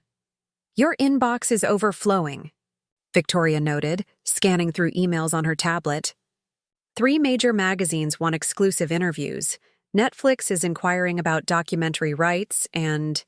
She paused, smiling. The Museum of Modern Art wants to feature your Paradise series in their upcoming exhibition on visual storytelling, in the digital age. My phone buzzed with another notification. Emma had finally broken her silence with a public statement. In light of recent events, I want to express my deepest regrets for my actions and their impact on all involved parties. I will be cooperating fully with the SEC investigation. Damage control, Victoria observed. Her PR team is working overtime, but they're fighting a losing battle. The photos tell a story they can't spin. She was right. The images I'd captured, particularly the series from the Sunset Cruise, had become iconic. The contrast between Emma's initial perfectly polished arrival and her rain-soaked departure had been particularly compelling to online audiences. Ms. Mitchell? Raj appeared at the door. You have a call from Ms. Morrison. I took the call. On Victoria's secure line. Patricia's voice was crisp with satisfaction. The divorce papers have been filed and served. James's lawyers have advised him to agree to all terms to avoid further publicity. Also, the SEC wants to know if you'd be willing to provide a formal statement about the meetings you documented. Send them to Mr. Chen's legal team, I replied, following his earlier advice. They'll handle all official communications. As I hung up, Victoria handed me a thick folder. Speaking of documentation, these just came in from our security team. Every interaction between James and Emma on resort property over the past year, time-stamped and cataloged. Mr. Torres thinks, it could make an interesting photo essay, Paradise Lost, A Year of Deception. I flipped through the photos, seeing their story laid out in chronological order. Secret meetings in remote corners of the resort, carefully timed arrivals and departures, stolen moments they thought no one had noticed. It was like watching a movie in reverse, understanding now all the signs I had missed. The interesting thing, Victoria mused, is how they never realized they were writing their own downfall. Every precaution they took, every secret meeting they planned, just added to the evidence. A commotion outside drew our attention. Through the office windows, we could see paparazzi gathering at the resort's entrance. Somehow, they'd managed to reach the island despite the resort's strict privacy policies. Right on schedule, Victoria said, checking her watch. They're here for the board meeting. James's company is announcing his official resignation in... She paused. Approximately 30 minutes. I watched through my camera lens as James emerged from his villa, now downgraded to one of the resort's standard rooms. He looked nothing like the confident tech CEO who had arrived in Paradise less than a week ago.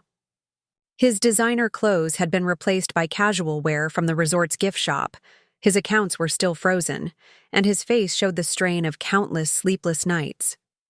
"You know," I said, lowering my camera, "when I first discovered his plan to bring Emma here, I thought my world was ending. Now I realize it was just beginning." Victoria nodded approvingly. "Paradise has a way of teaching us who we really are. Some people come here to hide from their truths, others to discover them." The media frenzy outside was growing. More boats were arriving, carrying reporters drawn by the promise of capturing the downfall of a tech power couple in paradise. But they weren't just here for James and Emma anymore. They were here for my story too. "Are you ready?" Victoria asked, as Raj appeared with a press packet. "They'll want to hear from you as well." I looked down at my camera, then out at the growing crowd of reporters. A week ago, I would have hidden behind my lens, content to be an observer. Now I had my own story to tell. "Actually," I said, a plan forming in my mind, "I have a better idea. Call Mr. Chen. I think it's time we showed them what paradise really looks like through my lens." Part 18. Victory Definition. I chose the resort's main restaurant for my first official press conference, the same space where, less than a week ago, I had watched James and Emma exchange knowing glances over breakfast now served as the backdrop for my emergence from their shadow. Mr. Chen had arranged everything perfectly. Rather than a traditional podium setup, the space had been transformed into a gallery. My photographs lined the walls, the Storm series, the Sunset Cruise Revelations, and most powerfully, a new collection I'd titled Paradise Uncovered. "This is brilliant," David Torres said, examining the displays before the other press arrived. "The juxtaposition of their carefully orchestrated deception with the raw truth you captured, it's going to be the story of the year." Victoria stood beside me as we watched the room fill with journalists. "Remember," she murmured, "you're not just telling a story of betrayal anymore. You're showcasing the birth of an artist who turned trauma into triumph." The room was packed. Now, cameras flashing, reporters jostling for position. Through the restaurant's panoramic windows, I could see James standing at the edge of the deck, watching. He made no attempt to enter. We both knew this was my moment. "Ladies and gentlemen," Mr. Chen began, "thank you for joining us. Today marks the launch of a new venture in visual storytelling, led by an artist who has redefined what it means to capture truth in paradise." I stepped forward, my camera hanging around my neck like armor. "Thank you all for coming. What you see around you isn't just a documentation of scandal or betrayal. It's a story about seeing, really seeing, the truth beneath the surface of paradise." Moving to the first series of photographs, I began my presentation. These images were taken on the day I discovered my husband's plan to reunite with his ex-girlfriend during our honeymoon. But look closer. They're not about pain or deception. They're about the moment someone chooses to stop being a victim and starts becoming the author of their own story. The reporters were captivated, scribbling frantically as I moved through the exhibition. I showed them the progression. From the perfectly posed arrival photos of James and Emma to the unguarded moments that revealed their true relationship. From the manufactured paradise they tried to create to the authentic one I had discovered. The final series, I said, reaching the storm photographs, represents transformation. Paradise isn't about perfection, it's about authenticity. Sometimes you have to weather the storm to find your truth. Questions erupted from the crowd. Did you suspect their relationship before the honeymoon? Were you aware of the corporate implications? How did you manage to document everything so thoroughly? I held up my hand, silencing the room. Let me tell you about the real story. Here. It's not about a honeymoon gone wrong or a corporate scandal.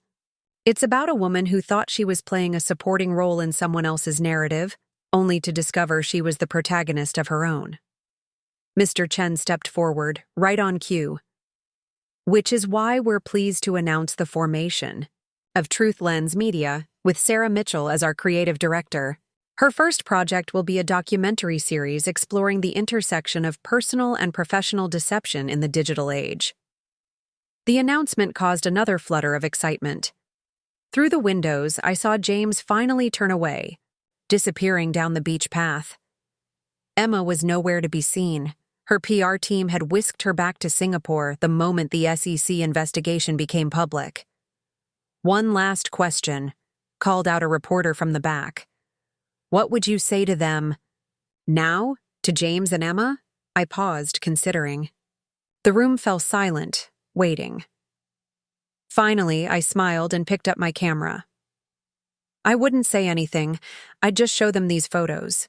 Because while they were busy trying to recreate their past in paradise, they missed the most important lesson. This place has to teach. The most beautiful stories aren't the ones we carefully plan. They're the ones we have the courage to live truthfully. The response was immediate. Applause, more camera flashes, a surge of energy through the room. Victoria caught my eye from across the space and nodded approvingly. We both knew this was more than just a successful press conference. It was the moment I truly stepped into my power. As the reporters began examining the exhibition in detail, I stepped out onto the deck for a moment of quiet. The sun was setting over the lagoon, painting the sky in the same colors that had captivated me on that first morning, before everything changed. But now, looking through my lens at the paradise before me, I saw something different. Not just beauty, but truth. Not just an ending, but a beginning. Part 19. Future Direction. The morning after the press conference, my new life began taking shape with startling speed. Victoria had arranged for me to move into one of the resort's exclusive, overwater villas. Not as a guest, but as their first artist in residence. The irony wasn't lost on me that it was even more luxurious than the honeymoon suite I'd originally occupied with James. I sat at the villa's desk, surrounded by multiple laptops and screens, all provided by Mr. Chen's team, reviewing the flood of opportunities that had emerged overnight. My inbox was overwhelming, speaking engagement requests, book deals, gallery exhibitions, and even a few marriage proposals from strangers who'd been inspired by my story. "Your schedule for the next month," Victoria said, entering with her ever-present tablet. "I've taken the liberty of organizing it by priority." I scanned the document, amazed at how quickly everything had evolved. The Museum of Modern Art exhibition was confirmed for next quarter. 3 major publishing houses were in a bidding war for my photo book rights. And Truth Lens Media had already received funding commitments from some of the tech industry's most prominent venture capitalists. "There's something else," Victoria added, sliding a folder across the desk. "The resort board met this morning. We'd like to offer you a permanent position as our creative director of visual arts. You'd have complete freedom to document the resort's stories, teach photography workshops to guests, and use our facilities for your other projects." I opened the folder, studying the offer. It was generous, more than generous, but that wasn't what caught my attention. "This says Sarah Mitchell at the top." Victoria smiled. "You've reclaimed your name. It seemed appropriate to make it official." A knock at the door interrupted us. Raj entered with Mr. Chen and a distinguished-looking woman I recognized as one of the world's leading gallery owners. "Ms. Mitchell," Mr. Chen began. "I hope we're not interrupting. Ms. Wang flew in specifically to discuss featuring your Paradise series in her galleries worldwide." The gallery owner stepped forward, her eyes bright with enthusiasm. "Your work captures something extraordinary. Not just the surface beauty of Paradise, but its power to reveal truth. We'd like to create an immersive exhibition, combining your photographs with interactive elements that tell the full story." As they outlined their vision, I found myself looking past them to the wall of my villa, where I'd hung my favorite photograph from the Storm series. It showed the exact moment when the rain met the sunset, creating a prism effect that transformed the ordinary resort scene into something magical and real.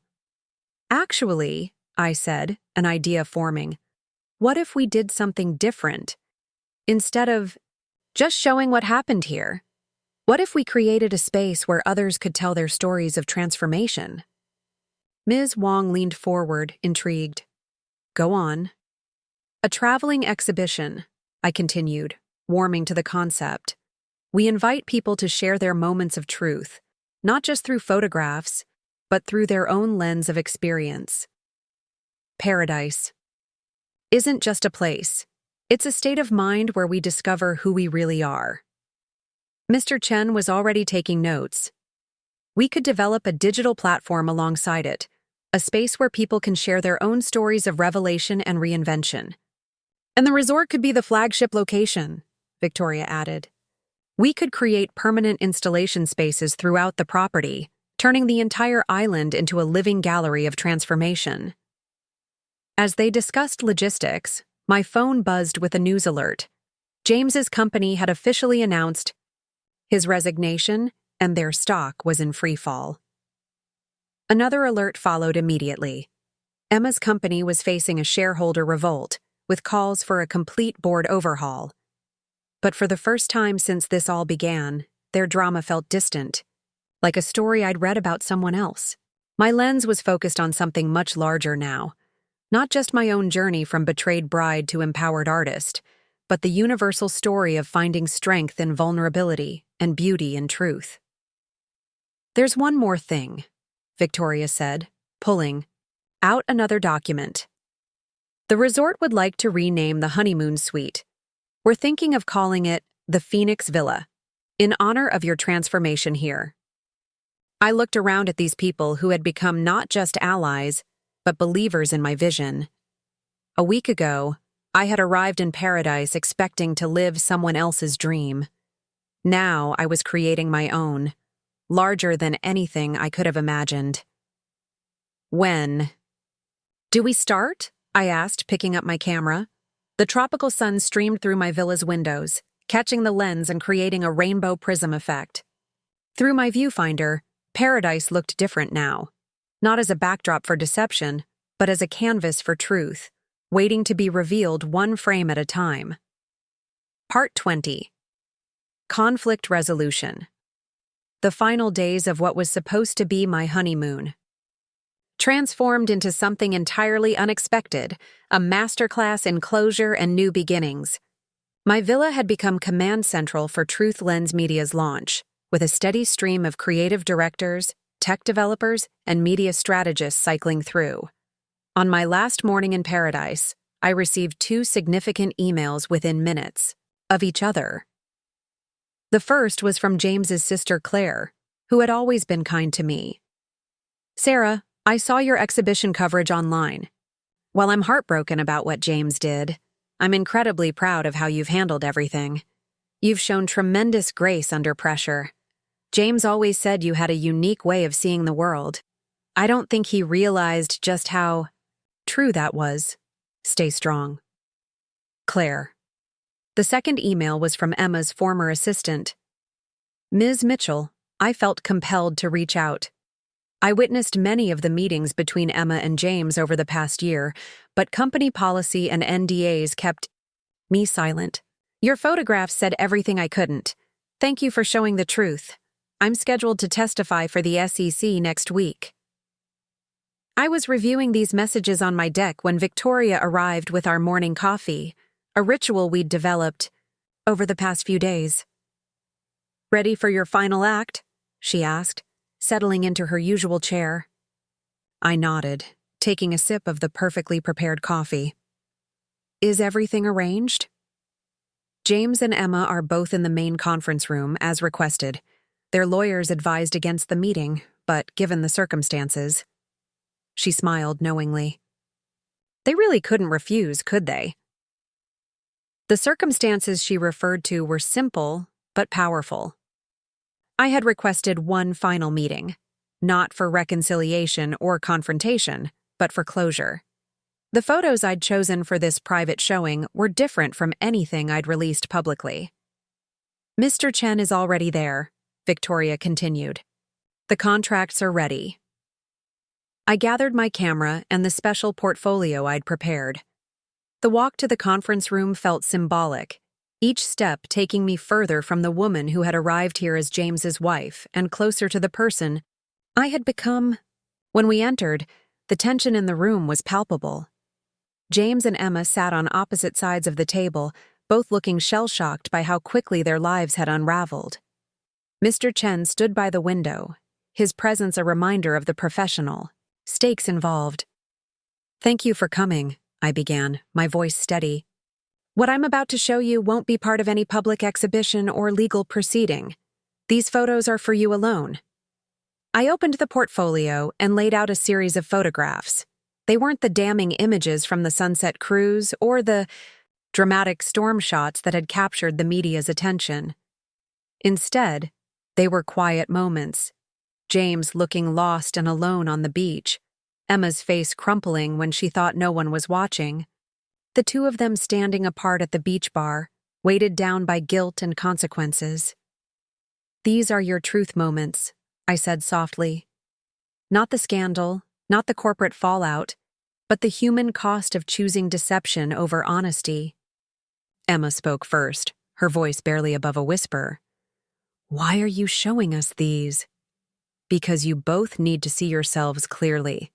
Not as the powerful CEO and tech entrepreneur, not as the secret lovers orchestrating the perfect reunion, but as people who lost their way in pursuit of a fantasy." I pulled out one final photograph, a shot of all three of us from the cooking class, captured by one of Victoria's staff. In it, we were all trying to maintain the facade of normalcy, but the strain was visible in every forced smile and tense posture. "This is why paradise can't be manufactured," I continued. "Real paradise, real happiness, comes from authenticity, something all of us forgot along the way." James stared at the photos, emotion finally breaking through his corporate mask. "Sarah, Don't," I interrupted gently. "I'm not here for apologies or explanations. I'm here to give you both a choice." Mr. Chen stepped forward, placing two sets of documents on the table. Option 1. We include these private moments in the full exhibition and documentary. Option 2. You both sign comprehensive statements admitting to the corporate misconduct, and these photos remain private. The choice was clear. Protect what remained of their personal dignity or face complete professional and personal exposure. They both reached for the corporate statements without hesitation.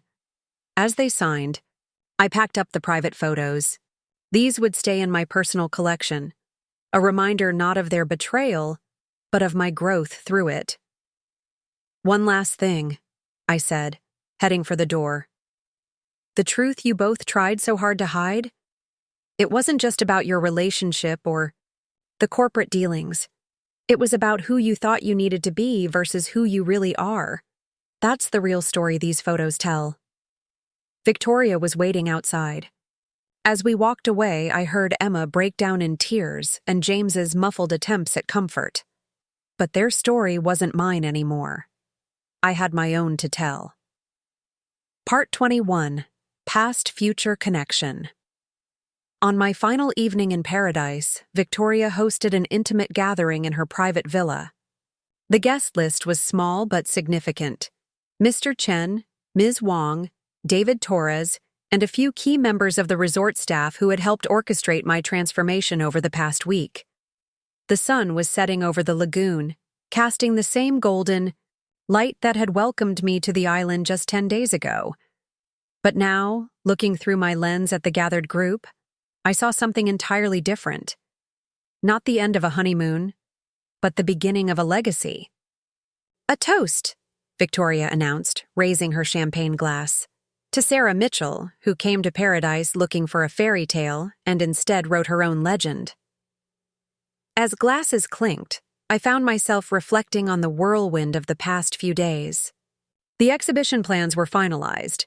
We would launch simultaneously in New York, London, and Singapore, with the Crystal Waters Resort serving as the permanent home base. Truth Lens Media had already secured major contracts with tech companies wanting to document their corporate culture with authentic storytelling. "There's something else we should discuss," Mr. Chen said, pulling out a folder. The advance sales for your photo book have exceeded all expectations. The publisher wants to expand it into a series. Paradise Revealed, Finding Truth Through the Lens. I opened the folder to find mock-ups of the book cover. They'd chosen my favorite shot from the Storm series, the one where lightning illuminated the perfect surface of the infinity pool, creating a moment of brilliant clarity in the chaos. We've also had inquiries from several women's empowerment organizations, Victoria added. They want you to lead workshops on using photography as a tool for personal transformation.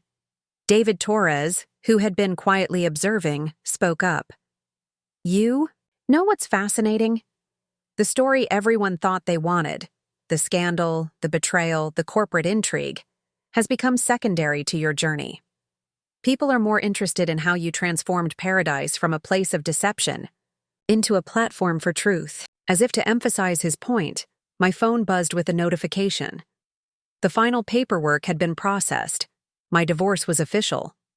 James Collins's wife no longer existed, but Sarah Mitchell was just beginning to make her mark on the world. I've been thinking, I said, moving to Victoria's expansive deck where my camera equipment was set up, about what paradise really means. We all come here seeking something: love, escape, transformation. But the real magic isn't in the perfect sunsets or luxury villas. It's in the moments of truth we find when everything else falls away. I picked up my camera, adjusting the settings for the fading light. Victoria, remember what you told me? That first morning at the beach bar? About paradise having a way of revealing what's in people's hearts? She nodded, a knowing smile playing at her lips. Some come here to hide their truths, others to discover them. Exactly.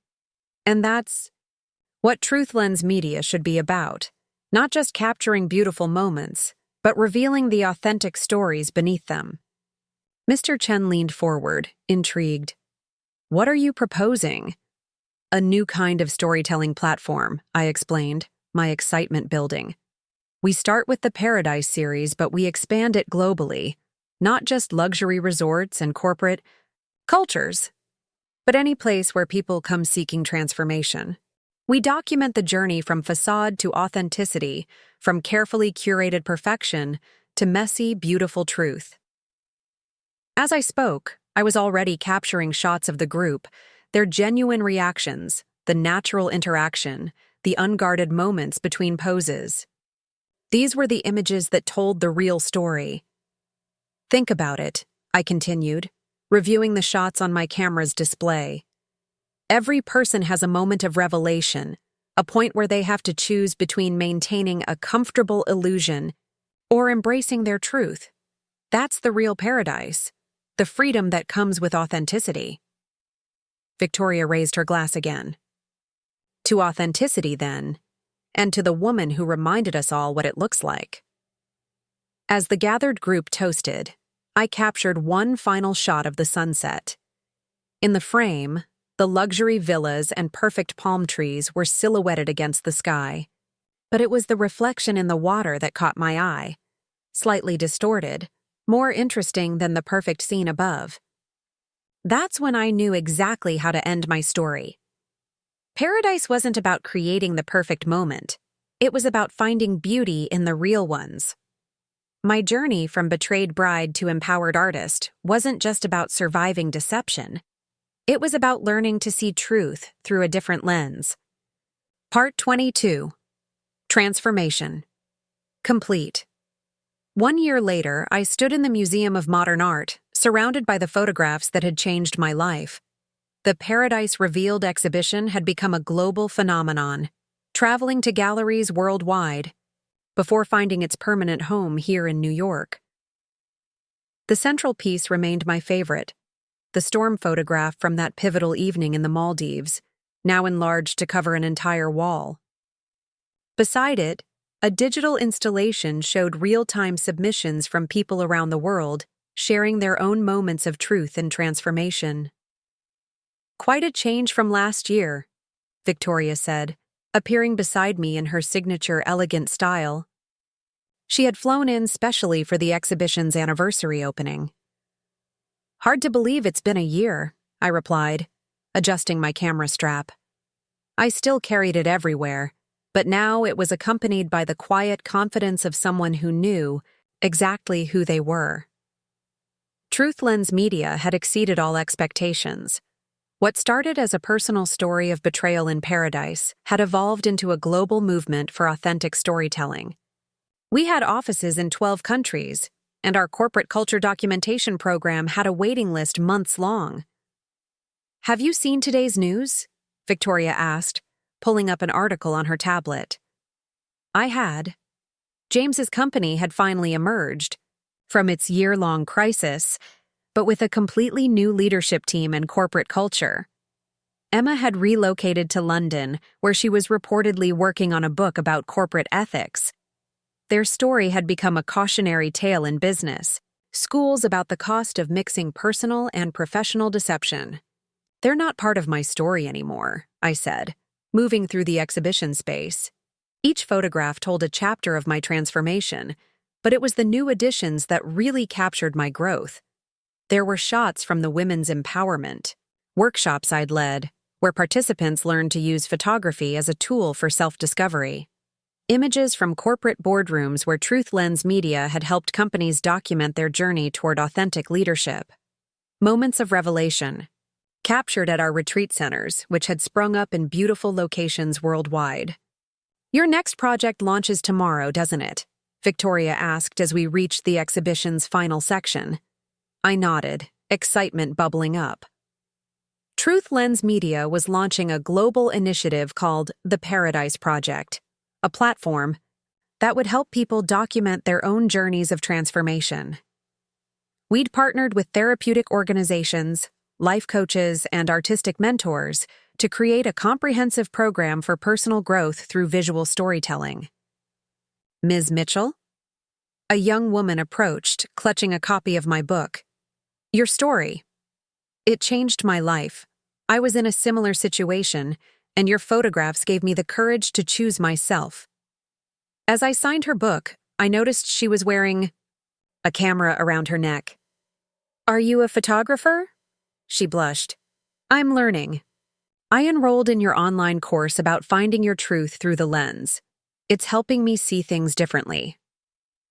This was the real triumph, not the successful company or the prestigious exhibition, but the lives touched and transformed. Every person who found their voice, their truth, their own version of paradise through the power of authentic storytelling. The exhibition space filled with guests as the anniversary celebration began. I watched as people moved through the installation, their faces reflected in the glass covering the photographs, creating layers of truth and perception, exactly as I'd designed it. Mr. Chen joined us, looking pleased. The Paradise Project has already received 10,000 pre-registrations. People are hungry for authentic stories. "And authentic storytellers," Victoria added, giving me a knowing look. "You've created something remarkable, Sarah. Not just a business or an artistic movement, but a way for people to reclaim their narratives." I lifted my camera, capturing this moment.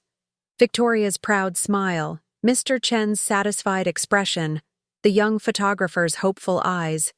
This was paradise, not the carefully curated version I'd once sought, but the real, raw, beautiful truth I'd discovered. "You know," I said, reviewing the shot on my camera's display, "someone once told me that paradise has a way of revealing what's in people's hearts. I thought it was about the place, the perfect beaches, the luxury resorts, the pristine sunsets. But it's really about the moments when we choose truth over illusion, authenticity over appearance."